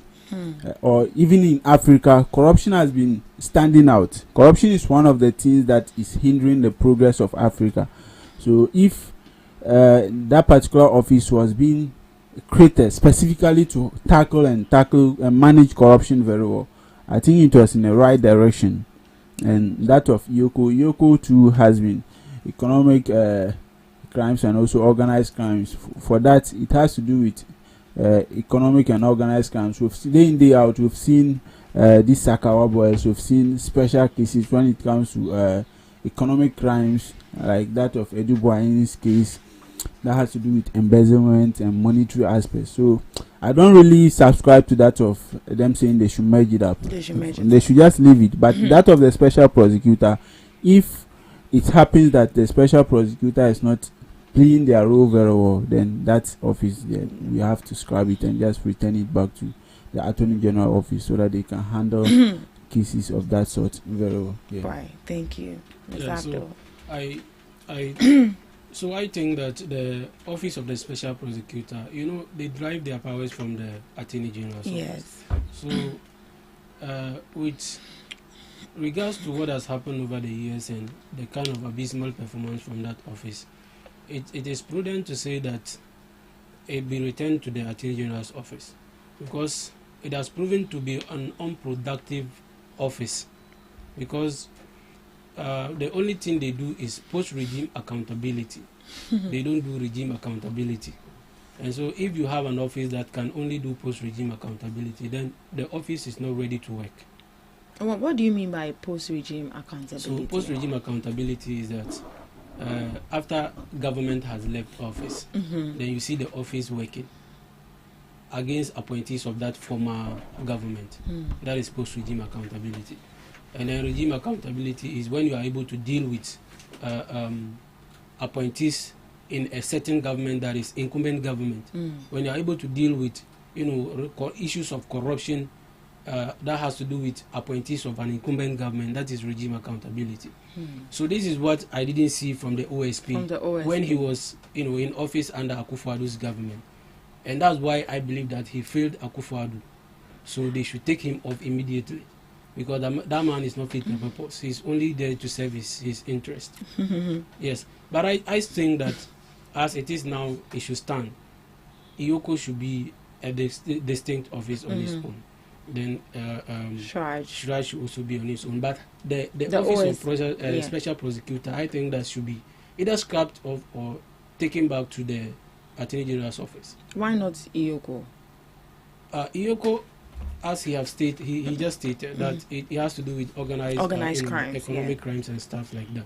So I think Iyoko should be on his own, and then OSP should be taken back to either Attorney General or scrap it off completely, because that office has not served the nation in any good way. So I think it should either be taken off or take back to the Attorney General, so that Attorney General will deal with issues of corruption and its related activities. Right. If that is said, then let's move on to our main discussion for today. So for our first discussion has to do with government backs local decision making through shifting the power program. So the government, through the Star Ghana Foundation and the West African Civil Society Institute, has backed an 8-year initiative called the Shifting the Power Program, aimed at transferring decision-making and development control from central institutions to local civil society organizations and community. So the program, which was launched in Accra recently by the Minister for Gender and Social Protection, Madam Agnes Na Momolate, is part of a broader push to decentralize governance and ensure that local actors lead development intervention in their communities. So under the program, local organizations are being supported through grants, capacity building and assistance in monitoring, evaluation and learning, equipping them to design, implement and manage projects that reflect their community's real needs. So advocates says that this is necessary because communities themselves best understand the challenges they face in the community better than someone else who is sitting somewhere who doesn't really know what the community is lacking or what they need at that instance, and giving them ownership of development to ensure sustainability and then accountability. What do you make of this initiative, like shifting or decentralizing these powers to community leaders or people living in the community. Do you think that will help development? Yeah, so this particular Initiative, position is a good one. It's a good position. You see, I remember back in the university when we were treating decentralization, we were told that devolution is the best form of decentralization. Right. However, the issues we are going to have is that devolution, it has to do with transfer of governmental powers. Governmental powers. You understand? Yes. And decentralization is transfer of governmental functions. Yes. So what we are practicing right now is transfer of governmental functions. And that is why we are having problems. If you do devolution that involves transfer of governmental powers, you are giving them autonomy at the local level to function. But autonomy, which means? Autonomy, that means they can take decisions and execute them on their own. Yes. You understand? Yeah. But what we have is that the president's, the executive takes control of everything. Of everything. Instead of, local level, that kind of a decentralization. So the problem we are going to have is that the executive would not want to transfer powers to the local level because it is going to serve as, it will create a situation of a competing power clash, that kind of a thing. Right. Because the presidency would not want to give out the executive powers to. Obviously. Yes. Obviously, they will not want to do that. And that is the best way that would have helped us as a nation. So I support clearly the fact that they are seeking for that kind of a decentralization as in devolution. But as to whether or not our presidency or our executive that wields the absolute powers would want to agree to that is what we are going to have challenge. But this is a complete good initiative, a clear one. So yes, this is my position on it. And I believe that when this is done, we would experience a better form of development within our communities. Yes. So when it comes to this, how would these people ensure that these people do not actually abuse this kind of power they've given to them?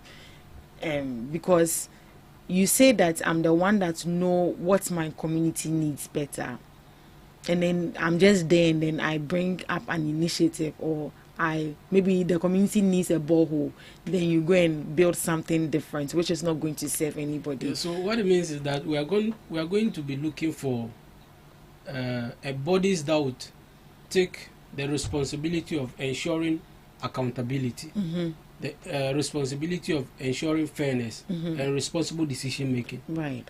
Otherwise, you would have someone doing, something that is going to be contrary to the needs of the people. Of the people. Yeah. So that means we would have to look for such bodies that would, take up these rules, so that you don't have, people in authority at the local level acting, ultra vires. Yes. Right. Hamda, what do you make of the initiative? I see. My brother, you made a wonderful submission. Yes. You see, prior to 2024 election, Star Foundation engaged all the presidential aspirants then, or the flag bearers then. Yeah.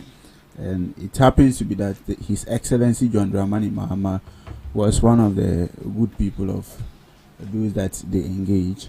And these are some of the issues that they table as a civil society organization. And you see, when it comes to presidents that this country has produced, His Excellency John Dramani Mahama has been one of the transformational presidents. He has been one of the presidents that champions developmental agendas and transformational initiatives. As a matter of fact, in the Fourth Republic, almost all the new initiatives that we are seeing and the dynamic change is being transformed or is being championed by His Excellency John Dramani Mahama. So for me, where I see it, with the Minister of Gender and also Children and Protection, Children Protection, she making this and she's supporting this particular initiative. It's solid and it's in the right direction. Why am I saying so? You see, over the past, the civil society organizations have been partners with the government when it comes to development. even if you take a look at it at the community base or the community level, you realize that most of the times they even perform more than the government. Aside the government championing some of the social initiatives that has to do with roads, schools, the rest of the things, especially when it comes to healthcare, when it comes to provision of water, these civil society organizations has been those championing it. So for me, sharing responsibilities and with the civil society organization in order for them to fully execute these particular things by funding them is one of the key initiatives that we can get in the Fourth Republic. Because as a matter of fact, sometimes it's very difficult for the government to even step down to the lowest level. Like my brother said, decentralization though, but you see, we formulate policies at the top. Yes. Forgetting that some of the communities are there, the executives can formulate some policies, and it may not affect some communities directly, because every community has its own peculiar issues. When it comes to my community, my peculiar issue may be healthcare. Somebody's peculiar issue may be water. Somebody may be different altogether. But I see when it comes to this civil society organization, for them they do need-based assessment before they implement any project that they have. As a development student, a product of University for Development Studies, most of the times we have first semester, second semester, and also third semester. We call it trimester. Yeah. So the third trimester, we usually embark it in some of these communities in order to assess their needs and also assess whatever challenges they are facing. And going through them, you realize that in as much as we have the decentralized way of governance, some of these communities, they've left them out for a very long time. They can have a school, and even in the school there are no chairs for students to sit on it. The community can be there, and without proper network for them to have connection to that of the national telecos, or even without proper communication when there's an emergency. And you see, when all these things are happening and there's no proper channel in order to solve those issues, there's going to be an issue, or there's going to be a long-term problem, because there will be a situation where we have a country, each and every time we are working in order to get to a different level, but we are not seeing the changes that we need, or we are not seeing the effects of the monies that we are spending. So for me, partnering with that of the civil society organizations for this particular project is one of the big deals this particular government is doing, and it sounds recommendable. We all need to embrace it, and also need to help them with all that we can, and also push it to the highest level. I think it's not only going to be only in Ghana, but that of I think Zambia also. Some selected African countries. So for where I sit, I think it's a good initiative, and it will help development. It will help development. But is this the first initiative of its kind happening right here in our country? This is the first formalized initiative. Formalized. So we've had several the previous years, but previously, like I said, formalized as in partnering with that of the government. With the government, because there have been several agendas by these civil society organizations in order for them to drive these developmental projects they want. Prior to the election, like I said, they engage the then presidential aspirants, and they table it towards them, and they happen to judge, and they come to this particular conclusion. Right, but why is it that we've waited for all these years before we are coming up with such a brilliant initiative as you cited it? Even now that it is, should I say, proposed, I don't see it coming into reality in the form in which it is talked about. Because of the issue of the power clash. Executive was the highest authority. They are not going to jeopardize with that. Look at the kind of politics we run in this country. They will not do that. But if they do that, it's going to help us as a nation. So let's hope that it comes into force in the same form. Right. So I have a question here. So how will funds and resources be transferred from the central government to local civil society organization and the district assembly to support this initiative? That we are going to make sure that the money that is sent to these people is going to be used for the right thing. If you take a look at it, that is going to be a big issue. A big issue. Because over the past, some of these civil society organizations, they drive their funding from international donors or even various donors from various ways that they use to fund their projects. Okay. And we often hear that some of them, whenever money comes for them to use it to implement certain projects, as a matter of fact, they sit on some of the money that comes. They can use 40% of the money, and 60% of the money will be distributed among themselves. So if this particular initiative is going to be implemented and is going to be done very well, meaning we need proper monetization. We need to monitor it very well in order to seek the accountability and the transparency that we are looking up to. Because even in governance or the central government, mostly in executing projects, we often see that prices are being inflated, costs are being cut when it comes to certain projects. So some of these things are obvious, but we just need to monitor it very well and also know how to and make sure that the money. There are going to be challenges. Of course, challenges there. In everything or in every situation, there are always challenges. What is left upon you is on how you can manage it very well. But what's the best resolution you think we can give to the challenges that may come up when it comes to the distribution of funds to these communities to make sure that they are being used for the right purpose? Please come again with your question. What I'm asking is, what are some of the solutions we can put in place if challenges like this come up? That monies is being distributed to these people to ensure that they use to develop their communities. How can we solve this issue? You see, accountability is very key. So whenever there's budgetary allocations, what needs to be followed through is proper audit. The money that was given to you, how did you spend it? How did you spend it? Yes. If you spend it on so and so, what are the proof that you've actually done the physical projects? Let's see the projects. We shouldn't only rely on that of receipts, procurement receipts, because sometimes all these things, they can be forged. So we should focus much on the physical projects. You said you are going to build A, B, C, D schools. Where are they located? How is it built? What are the materials being used in this kind of buildings that you said you'll be building? So sometimes these are just some of the things that we can look up to. But I know it's going to be a bigger or a big project. To follow it through is going to be difficult. Even sometimes with the central government, we have projects, major projects where it's being done, and at the end of the day, constructors use shoddy materials, especially when it comes to buildings and also roads. And roads. You see that they've constructed a road within 1-2 years, the road has started depleting. So sometimes some of these things are bound to happen because of our human nature.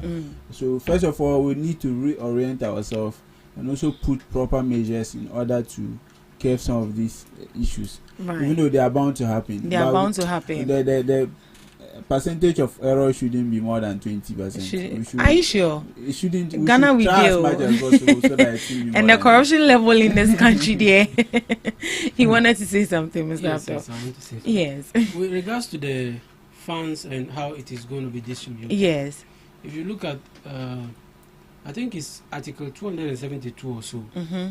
I'm not so sure, but it's around Article 272.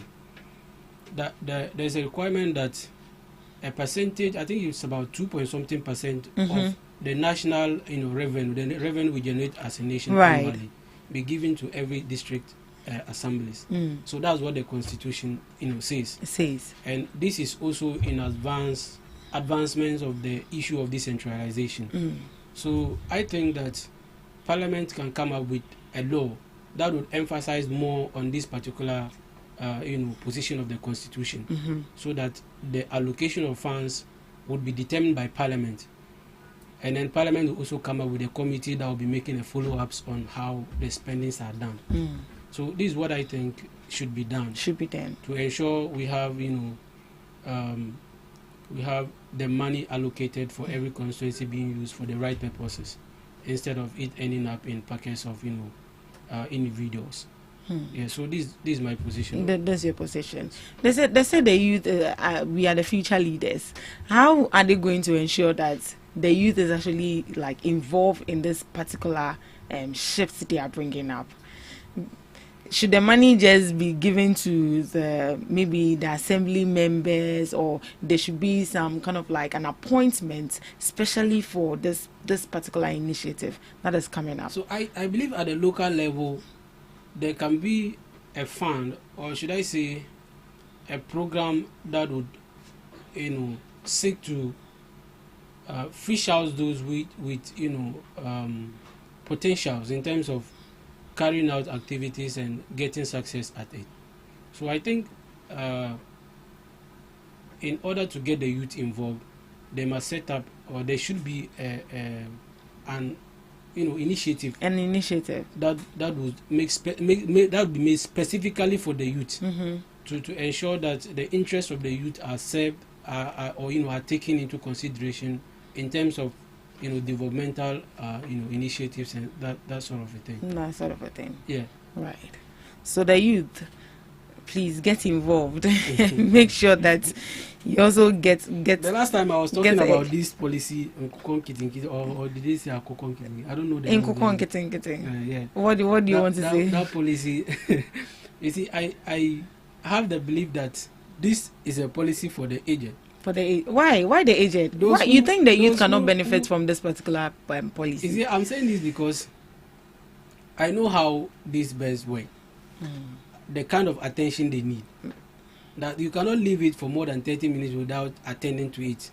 If you put water there, in the next 30 minutes you come and there's nothing, and they are still thirsty. If you put food there, in the next 20 or 10 minutes you will come and there's no food, and they need food. So if you leave it for 30 minutes and come, you will come and meet them dead. So it is going to help those who do not, move about a bit.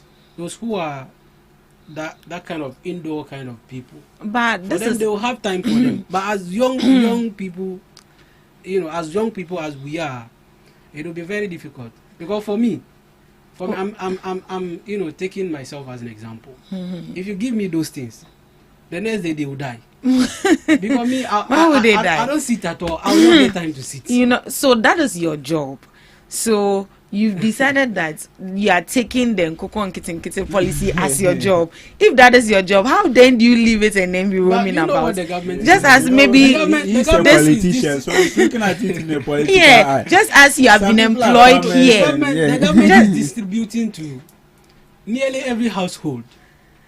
I don't think it's mandatory that you have to take it, and I say by force. If you want, you take it, and if you think that you can cater for those beds. This policy is supposed to be a brilliant policy. It's actually a brilliant policy, don't you think? Okay.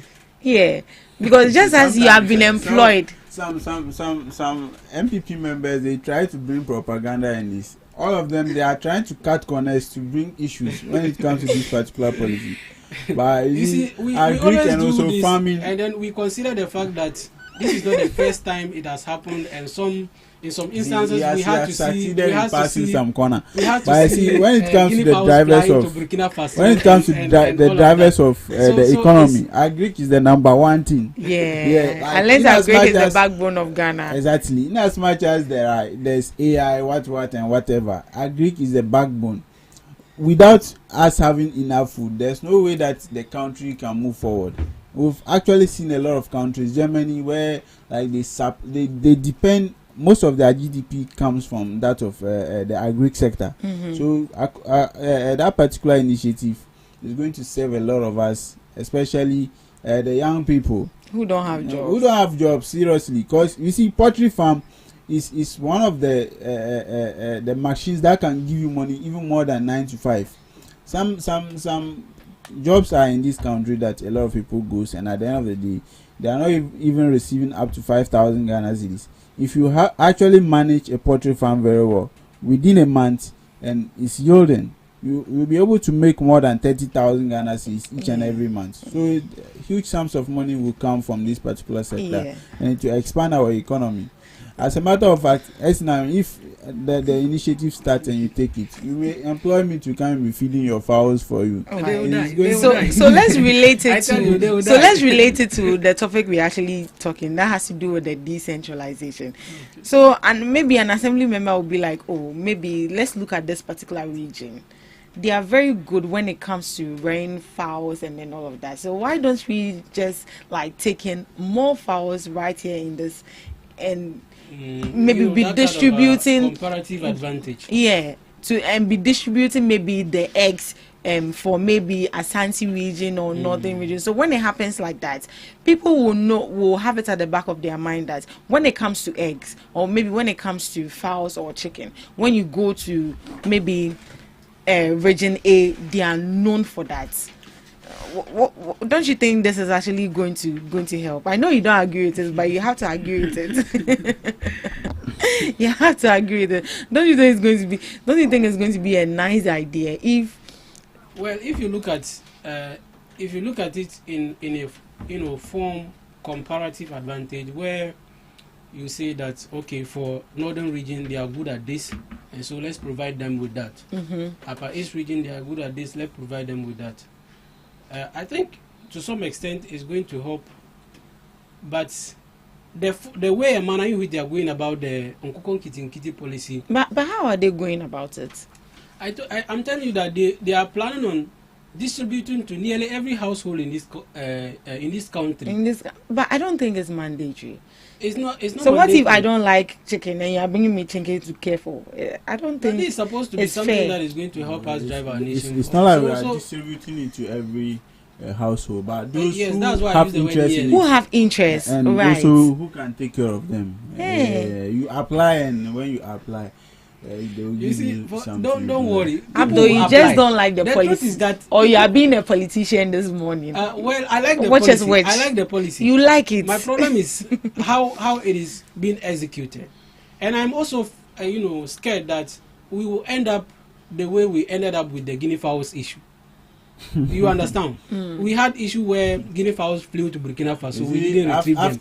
I don't know about it. I don't know about it. So I'm scared. I'm only scared for Ghana because surprised that he's bringing up this over and over and over again. Post Mahama first time, they investigated him, and nothing of that sort was being. There wasn't any allegations or there wasn't any tangible results but who in was order in charge to back of, this. Who was with in that charge of the was it not Tamaklo? Which one is Tamaklu? You see, sometimes when that you woman call has been a sentenced to 10 years imprisonment too. She's not in the US. She won't come. She will come. They'll bring her. I'm gonna make your point. Yeah, I'm done. You are done. You were distracting. You see, he has forgotten what he wanted to say. So, how will the government also ensure that when this particular initiative finally comes to play, some regions wouldn't be underdeveloped and some regions wouldn't be? How would I say it? It's actually good to be more developed. How are they going to make sure that there's going to be a balance? Our problem as a nation has always been issue of supervision, and keeping people on track and ensuring accountability, or what word should I use? Because in this country, you give a contract to somebody. Just look at our rules. The person will go and do shoddy job. Nobody will even come and say, contractor, why did you do this? That's something that has been worrying us. And so we should take keen interest in our way of supervision, and more importantly, how we award our contracts. You see, in some jurisdictions, they have very good rules. You award the road, and the road can take you for more than 10 years without a single scratch. So how we award our roads contracts and stuff is also an issue. We must take keen interest in the issue of supervision, and ensuring that what was awarded is what we are going to get at the end of the day. Because we don't want situations where you award a contract to a contractor, and someone will take a cut, At the end of the day, the money that is left with very small amount of money, which cannot give us, something that we were expecting at the end of the day. So I think government should tighten up with this monitoring and supervision, yes. because the supervisors themselves safe. You can't even trust them. There could be because there could even be some sort of influence from there. Hey, Charlie. We are called. We need to reorient ourselves. But how then do we reorient ourselves if the thing is already in the system and now we are making it look like it's actually normal? If you do something of that such, maybe we should be preaching more of nationalism. The sense of patriotism in ourselves. We should know that when this happens, it's serving the entire nation, not a specific person. Not a specific yesterday person. In Parliament, you've seen the road minister who was saying that over $25 million was being awarded as a road contract from Savodogu to that of Wale Wale, under the watch of the former vice president. That's his hometown. Each and every day he's passing that road to Wale Wale. They awarded that road. Contractors didn't show up. Contractors never show up, but yet everybody was quiet. Yesterday when the road minister was saying it in Parliament, that of the minority leader wanted to intervene. He put it to him that under your watch you supervise this particular thing, and it happened. No contractor showed up. Here we are trying to take the money and you are there talking blah blah blah. So sometimes it's all about we enforcing the sense of patriotism. Some of these things, when it happens, we should leave politics out of it. We should pursue it, because the $25 million, when it comes, is actually going to do something for us. Some of these our senior high school students who are so is because of lack of resources. Akufo-Addo implemented that of the free senior high school without classrooms, without proper laboratory. But do you think this particular failure with the WASI, we have to politicize it? It's not about politicization. But you are just political. I'm not You see, you and I know that these free senior high school students, most of them, they will go to school. All they do was TikTok. All they do was to be. So they were just. I'm coming. All they do was just to interact. They had no sense of focus because they knew very well that at the end of the day the government will help them to pass. But here we have a new government. We are looking at the future. We are not looking at destroying the country, because we know that at the end of the day, if the student fails or the student is not focused in school, and at the end of the day at WASI they pass the student and the student is able to go through to become a nurse, it will affect generations upon generations. But the exam was written this year. I will send the child to that of the hospital. That particular laziness who passed through that of senior high school will inject my child, and my child may get a lipidated arm, or maybe the child may even die. Directly or indirectly, is affecting the nation. You get it? So sometimes some of these things we just need to put proper checks into it. That is what I'm just trying to put across. You are giving him side eye. Oh no, he himself, he knows very well that that particular policy, even though it helps one way or the other, but it wasn't timely. Our policy was progressive free education. It would have gotten to a time that all the resources that we had, we will push it to get the required facilities we need in order to implement this. But yet we rush to implement it without any proper proper rolling out. And here, when resources are being spent anyhow, and we are trying to bring back the millions of dollars that are being spent haphazardly, MPP here they are trying to fight us on that particular issue. MPP, they never had Ghana in that of at heart. Okay, so I think it is wrong to state that your policy was progressive free SHS. That's not your policy. That is a constitutional, provision. Exactly. And that was constitutional provision. We are all supposed to abide by that. When we develop a developmental plan, if we develop a developmental plan, we are supposed to stick to that of the developmental plan.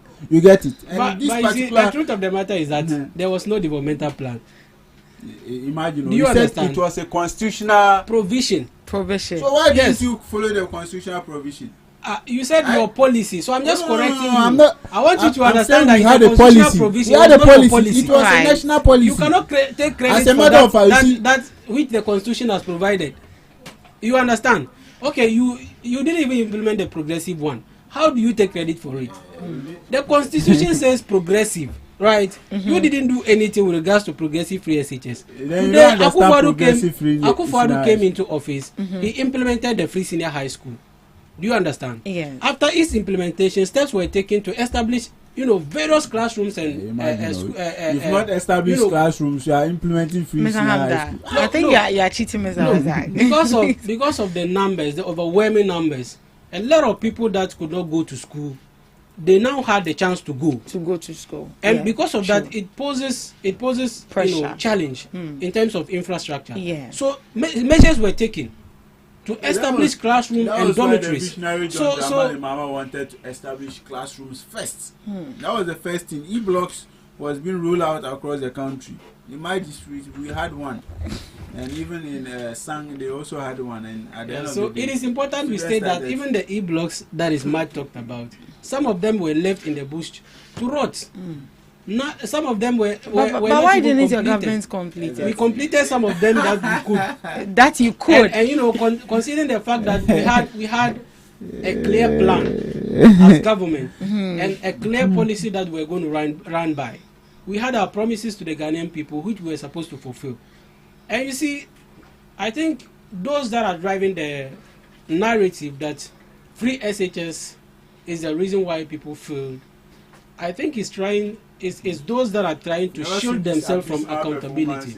Look, I read the release from Ghana Education Service. And you see, I find that release very unfortunate that Ghana Education Service has taken the role of government communications and doing PR on behalf of government to suggest that because of strict invigilation, that is why students failed. I mean, what is this? Does that mean if tomorrow students pass, it is because of poor invigilation? You can't say that. I read that. It doesn't make sense. I read that report too. So they are trying to do politics on behalf of government. Instead of, look, we must agree that there is system weakness. Then we'll find a solution to it.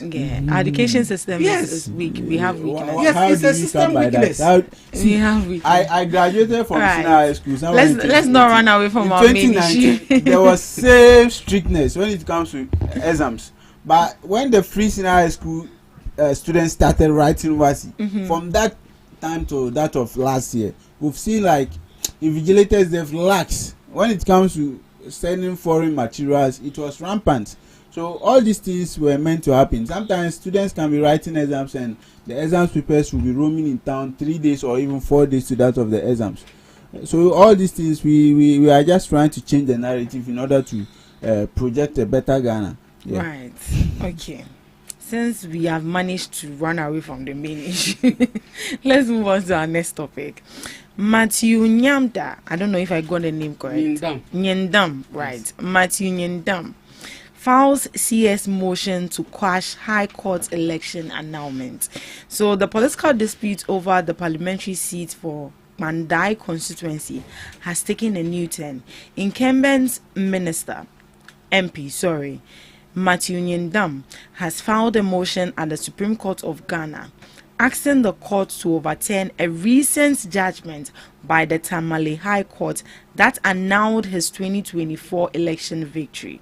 So the High Court ruling delivered on November 24th declared the 2024 parliamentary results for Mandai valid and ordered a rerun within 30 days, a decision closely contested by Nyendam's camp. So the legal team of Mr. Matthew argues that the annulment should be quashed because the petition that triggered the High Court case was filed after the statutory deadline. The official election results were gazetted on December 24, 2024, but the petition was submitted on January 25th, 2025, 11 days beyond the 21-day limit laid on the Section 18 of the Representation of the People Law, that is 1992 PNDCL 284. So because of this deadline breach, the legal team says the High Court lacked jurisdiction to hear the petition, making the annulment order invalid. So the Supreme Court is now expected to hear the matter on Tuesday, that is on the December 16th. Meanwhile, the MP remains in Parliament. The Speaker, Alban Bagbin, has clarified that the law provides a mandatory 7-day stay of execution for appealable High Court decisions, meaning the seats cannot be declared vacant until that window is closed. I've seen that you follow this particular story very closely. What can you say to that? Yes, so I think in the first place, the decision of the High Court should be quashed by the Supreme Court because of what has been stated. The representation of the people's law. It states that under Section 18, just as you have read, yes, it must come within 21 days. That did not happen. The man happen. came 11 days late. 11 days late. To submit the petition. So in the first place, High Court didn't have jurisdiction to hear the case. You understand? Number two, the man came to seek for a declaration with regards to 41 polling stations. Not the entire polling stations. Yeah, just 41. And we have about 152 polling stations there. He came to contest the results of 41 polling stations. So in any case, if there should be rerun, it should be in respect of the 41 polling stations and not the entire election. So how do you declare all the remaining polling stations invalid because of 42 polling station results that had issues? I mean, it doesn't make sense. That ruling is I don't know. But let me make my point. Just wait. Okay. You know, some of the reasons why the man went to court was the fact that he was not part of or he was not present at the time they did the collation and the declaration. And so because of that, he's challenging the results. And look, let me tell you, we have seen the videos, and it points to the fact that the NDC were those that caused the chaos at the collation centers. So it is not. Not proper. Do you have facts? I said we have seen videos, You've and seen those videos. people were wearing NDC t-shirts. You understand? Okay. If you are wearing NDC t-shirts at a place where, so just allow me make my point. They destroyed the place, and the EC had to move to Tamale to make the collation and declaration. and you come to you refuse to go to Tamale in any way. By the way, he refused to go to Tamale, and you come to tell us that your failure to be present at the place where the collation and the declaration was done should be a reason for the case to be the election to be rerun. How does this make sense? It doesn't make sense in any way. In any case. You cannot benefit from your own crimes or criminal offenses to come and tell us that because there was distraction at the place which your people caused, they should grant you a rerun. It would not make sense. So what we are saying is that, look, the judge should be shameful, should be ashamed of himself for giving that judgment, for giving this kind of ruling. For someone who clearly did not come to seek for a rerun, you are granting rerun to the person. Challenging 41 polling station results, and at the end of the day, you are giving the person a rerun. And it's supposed to be conducted in 30 days. The main witness for the NDC stated that the issues were with regards to about 500 votes. Now, let's give the 500 votes to Honorable Wakpa, the NDC claimant. Let's give the 500 votes to him. He's still going to lose the election with over 3,000 votes. What makes you think so?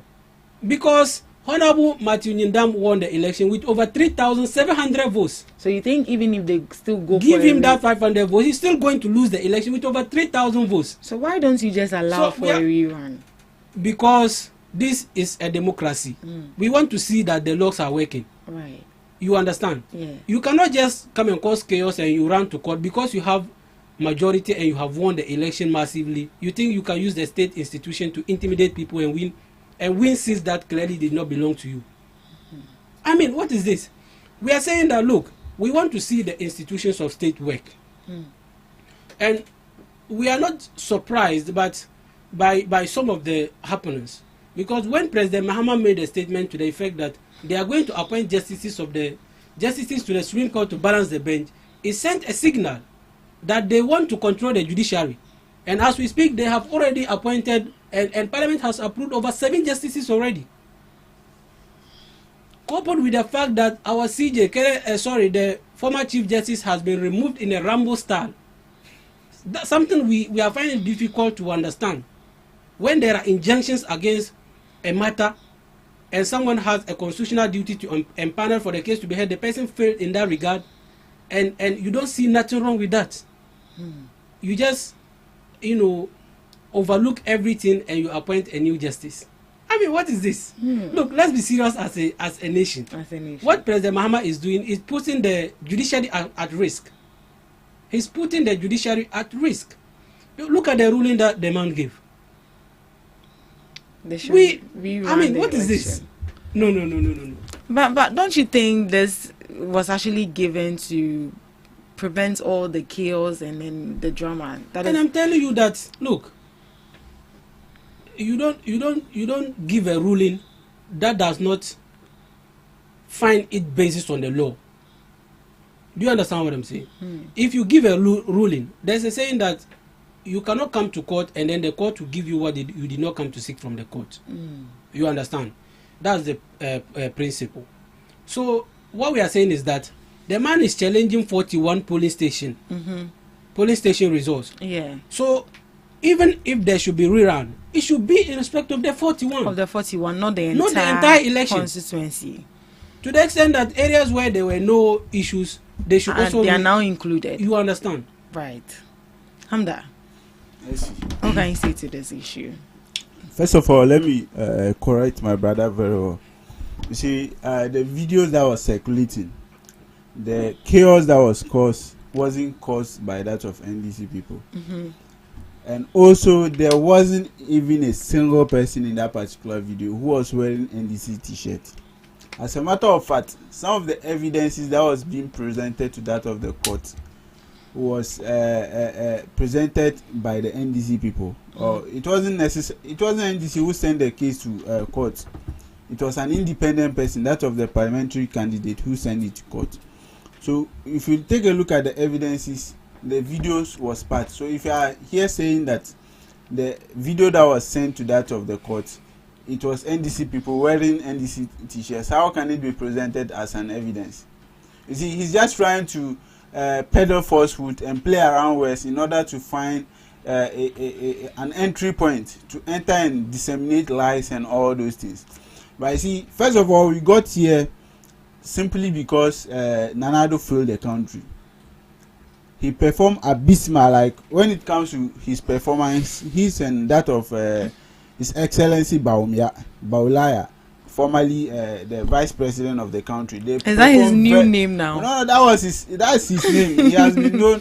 If you look for a proper name and you are not getting it, just call him Baulaya. You see, there was one particular allegation prior to 2024. So are you happy that they said if Baulaya comes and greets you good morning, you need to first of all take your head and look up to know whether like the sun has come or it's still morning. Because that man, what he has actually done to the country is unmeasurable.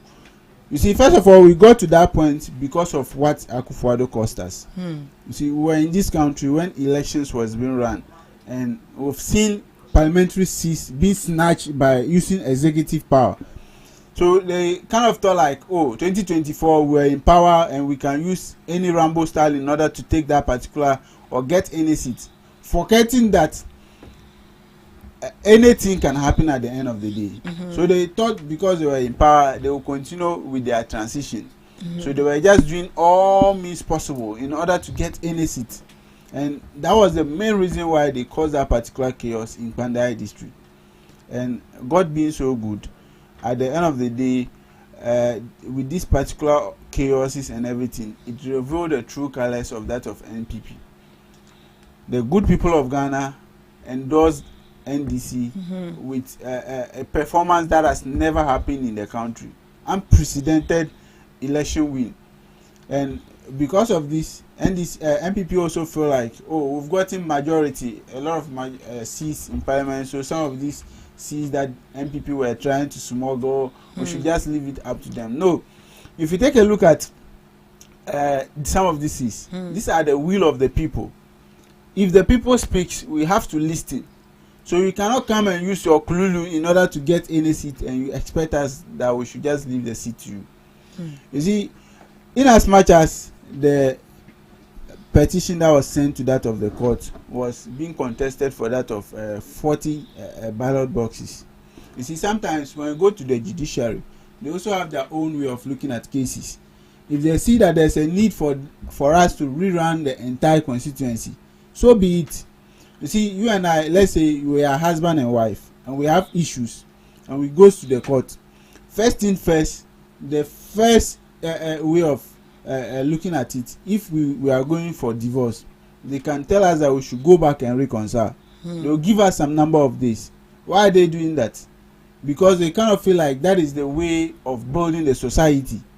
Because at the end of the day, if we come and they just grant us that of the divorce, we are destroying the society like that.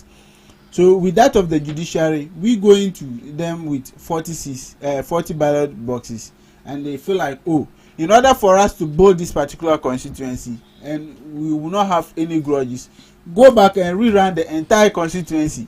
At the end of the day, you are calling for an entire constituency. We are not calling. That is the ruling of the court. Yeah. They've seen that no, there's no need like you and I to divorce. We should go back and reconcile. Same way that they are looking at it. Oh, there's no need for you to go and recontest these 40 ballot boxes, because it was the same 40 ballot boxes that brought the chaos. See, that's if I'm coming, argument. And if we are going to continue with that of the 40 ballot boxes, at the end of the day, anything can happen. So the judge saw a need for us to go back and run that of the entire constituency. And mind you, if you are saying that initially you won by 3,700 votes, 3,700 votes within 1 year, you are scared that the 3,700 votes that you won by, if you rerun the entire constituency, you lose the election. Then there wasn't any win at all. Because you shouldn't be scared. So let me say this. If you actually feel like you've won the election, if you actually feel like you've won the election, there's no need for you to be scared. Because once you go back and you feel like the people entrusted you with power, definitely they will give it back to you. Okay. So for me, I just think this particular issue is something that they should wrap it up. If it's filing for an injunction or stay of execution, the Supreme Court should be fast in that of the ruling, so that we can go back in 30 days and do the necessary things, and we take it back as NDC seat, because that particular seat it means so well to the NDC. Yes. So I was saying that we are not scared of rerun. We are confident that if there should be rerun, we are going to win the elections. However, it is important we see that as a democracy, the principles of democratic governance are supposed to be seen in place. Do you understand what I'm saying? And look, it is wrong to suggest that court will grant you a remedy that you did not seek. Courts don't do that. They don't grant remedy that you don't seek. I made an example. No, don't do that. Courts don't grant remedy that you did not seek. You understand? Yeah. They can only tell you that, look, go and amend your motion. Then you go and do that and come. But they will not grant you a remedy that you did not come to seek from them. Courts don't do that. So it is wrong to suggest that. So in all of this saga, what should this actually tell us about our electoral system?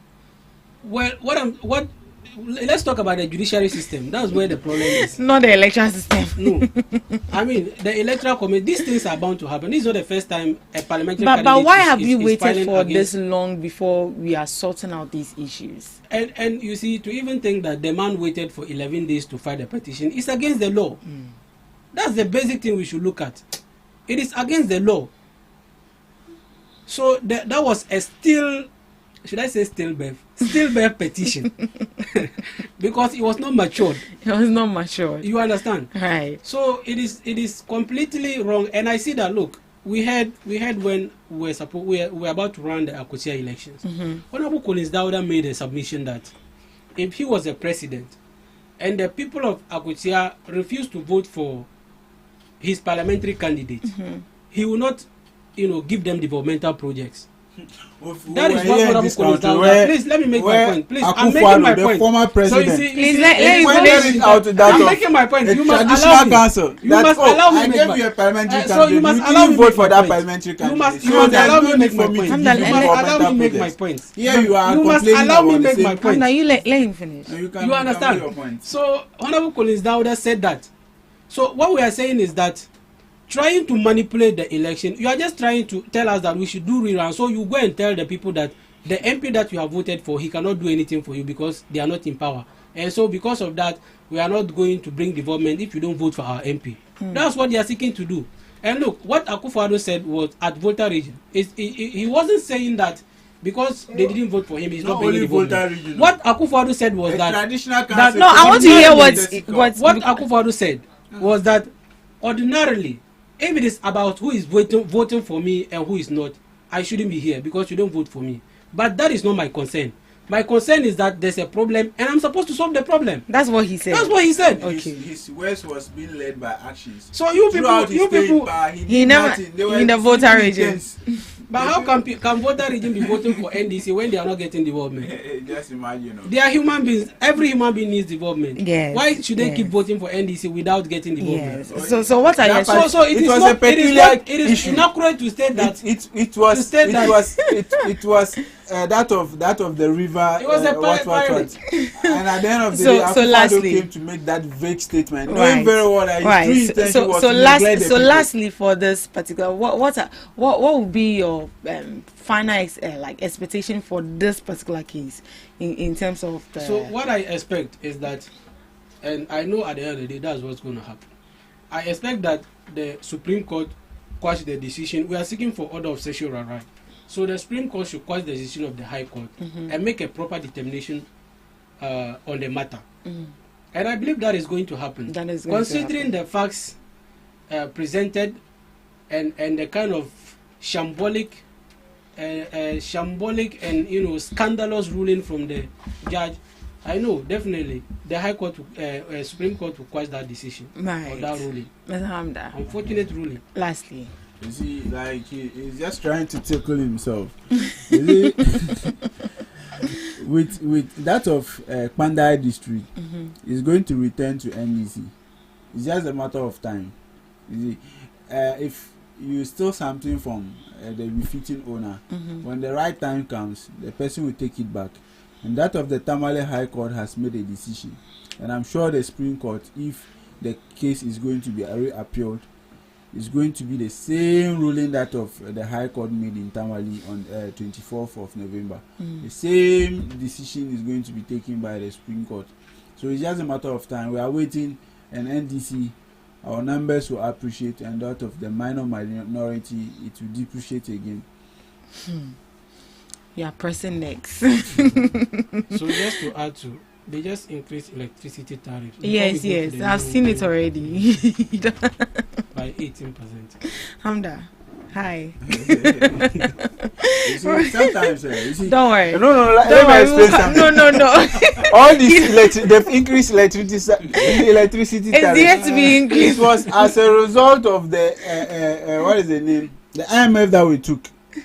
Remember when MPP was in power, they took some IMF in 2022.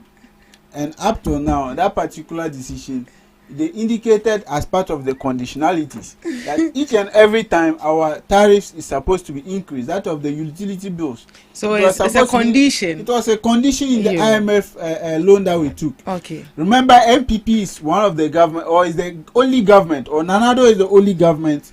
At the beginning of his era, he was cushioned by IMF, and at the end of his era, he's been cushioned by IMF, and yet he failed thoroughly.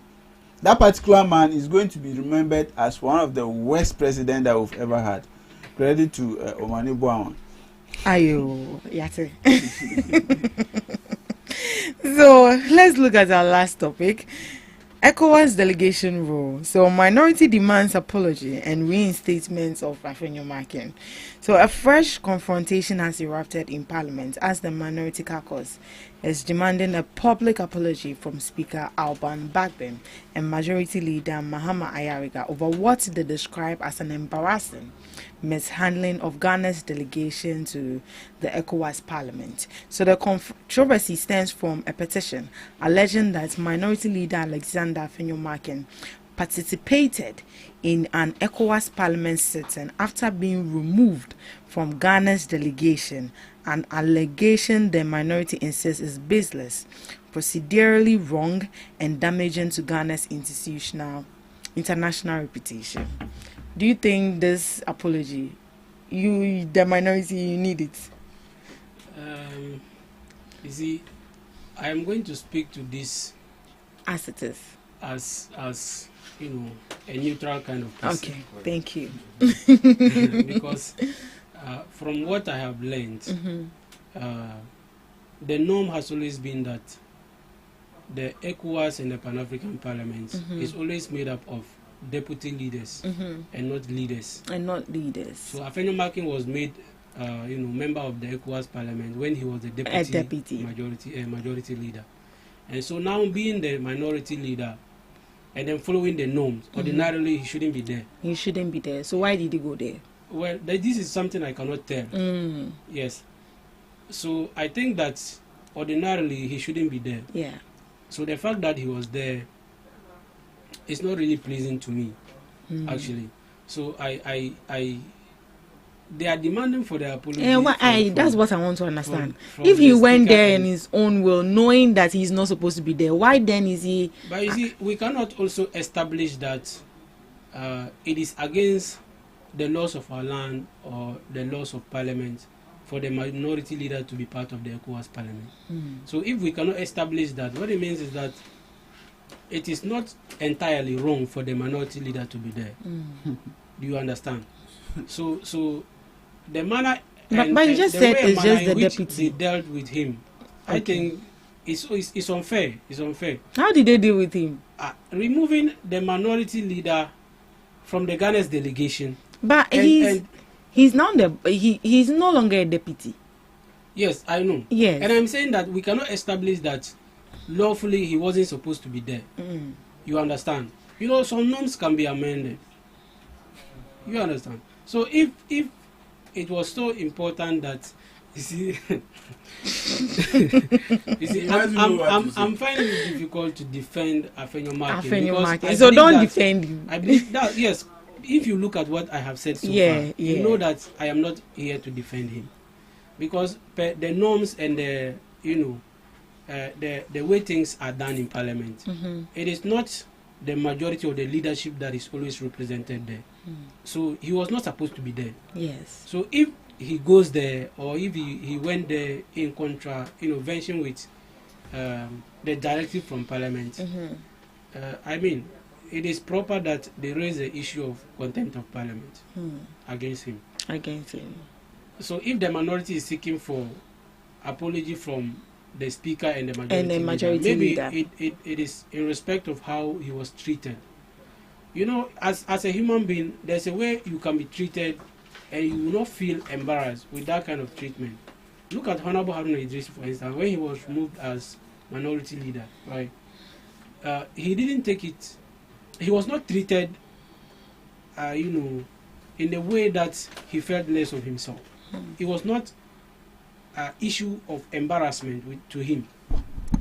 So it was, I believe that he was not dealt with in a manner that would make him understand that, okay, you are a human being, we are also human beings. It is important that you allow this and this to go. I mean, these are issues that they should come together to resolve, even without it coming to the floor of Parliament. Yeah, so I believe that the removal of Afenyo-Markin was done in a Rambo style, in a manner that the most popular word in the country is Rambo style. So I believe that's why we are requesting for an apology from the speaker. You see, Essie. Yes. What is wrong is always wrong. Exactly. It's wrong, guys. Wrong. It's always wrong. If Afenyomaki is not supposed to be there, then there's no need for him to be there. And if he happens to go there, meaning he has caused us embarrassment. So he has rather embarrassed us. He has rather embarrassed than but he has embarrassed himself in the process as well. You see, and there's no need for him to even come out or even try to send some of the minority members to come and be like, oh, the Speaker of Parliament and the majority leader should apologize. Because first thing first, you are not supposed to be there. What are you doing there? What are you doing there? You see, Afenyomaki is somebody who he always want to. I don't know whether he's having presidential ambition or what. Everywhere, like he want to display himself. He want to. Oh, I'm the one, the minority leader. You remember the case where the instance where he was going to be removed as a majority leader to that of minority leader. He said it was a demotion. Like it's like the man, he liked post too much. Within some 24 hours, he was able to get a hearing at the Supreme Court. So sometimes some of these things we need to, you see, we need to call a spade a spade. If Afenyomaki is not supposed to be there and it's being referred to that of the plenary committee, then so be it. Whatever action that is going to be taken against him, irrespective of his status in Parliament, if you do wrong, you've done the wrong thing. So the right thing or the right measures must be taken against you. And if there's going to be sanctions on you, there must be sanctions on you. If ECOWAS Parliament is requesting that we should have 7 members or 7-member delegation, and you, because you are the minority leader, you feel like, oh, you also have money or plane ticket, you want to go to that of the ECOWAS Parliament. Some of these things, they are just and remember, Ghana is one of the leading countries when it comes to the West African countries. You cannot mention West Africa without mentioning Ghana as one or maybe two. Ghana is one of the countries that is championing West Africa when it comes to economic development. So Afenyomaki displaying himself and causing us all this embarrassment, I think he has to be dealt with properly. What happened was just a small thing. And you can see when the woman was reading the press conference yesterday, or when was that? She was really shaking. She didn't even know what to say because she had no issue. She had no case. They were just trying to play politics around it. Because their leader has been embarrassed, so they are trying to do some looking in order to cover things up. So all these things, we should call a spade a spade. Afenyomaki, he didn't try. No. Me, I like him, but what he did, he didn't try. He didn't try. After your last words. Okay, so I would extend my greetings to you and the entire production team. It's always a pleasure to be here. Thank you. And I also want to thank the people of Yagba constituency, where I come from, and my boss, Honorable Mustafa Yusuf. He's done a lot for the constituency, and he keeps the constituency improving. I mean, he's the only one that has shown the constituency light since its inception. So we appreciate him and we thank him for the good works. For the good people of Yagba Kubari constituency, we wish you the best. And you know, we are farmers over there. So this is a season that we are suffering a lot because our farm produce are not getting market. So there's no money. Students are suffering because parents cannot give them money to go to. You see, we are going through a lot as farmers over there. Sorry. We are going through a lot. It is well. So we are seeking for the government to take a deliberate, interest in what we are going through as farmers over there. I mean, they should take a deliberate interest to finding a solution to our produce that are not getting market, that are not being, demanded and stuff like that.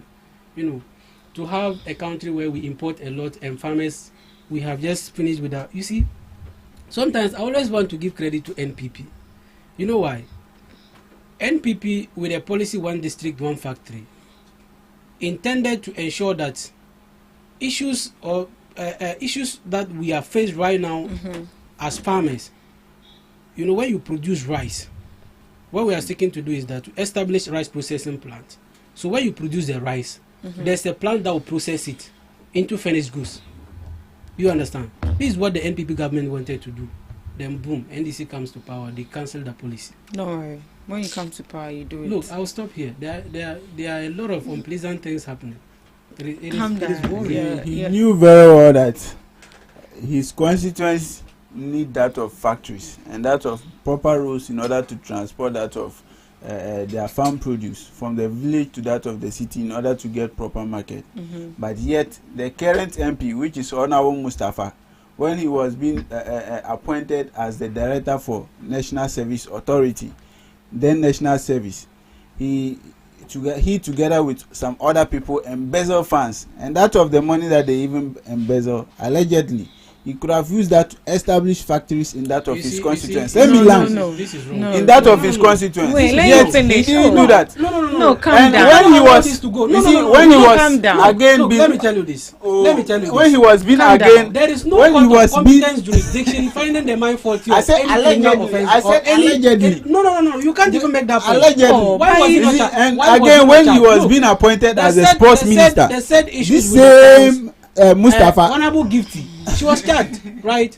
Why did they not charge Honorable Mustafa? You see, this same Honorable Mustafa, when he was being appointed as a sports minister, that should let you know the true character of him. My brother, when he was being appointed as a sports minister, the All African Games, the 30th All African Games that we held, it's a lie. It's a lie. yes, of course. All right, it's okay. Thank you so much. No, that will not lie. That will not allow that to go. Okay. We will not allow that to go. It's okay. No, that will not go because it's a lie. You see, if you have an issue, you go and prove that in the court of law. Mr. Abdul, don't go there. Mr. Abdul, you made your point. He was very quiet. I didn't make allegations. So when he finished, then maybe you can do that back door. No, what he's doing, we cannot allow that to go. See, again, when he was being allow it to go. When he was being appointed as a sports minister, it's not factual. $1 It's a lie, my brother. It's a lie. $26 million to change air condition. Okay. The court of law. That's not true. Okay. All right. Thank you so much for joining us on the second segment of the Ghana Talks Breakfast Show. Thank you to honorable guests for the heated arguments and interesting points and submission you brought up. Thank you so much. We'll come your way tomorrow, same time. Almost every office that you can talk about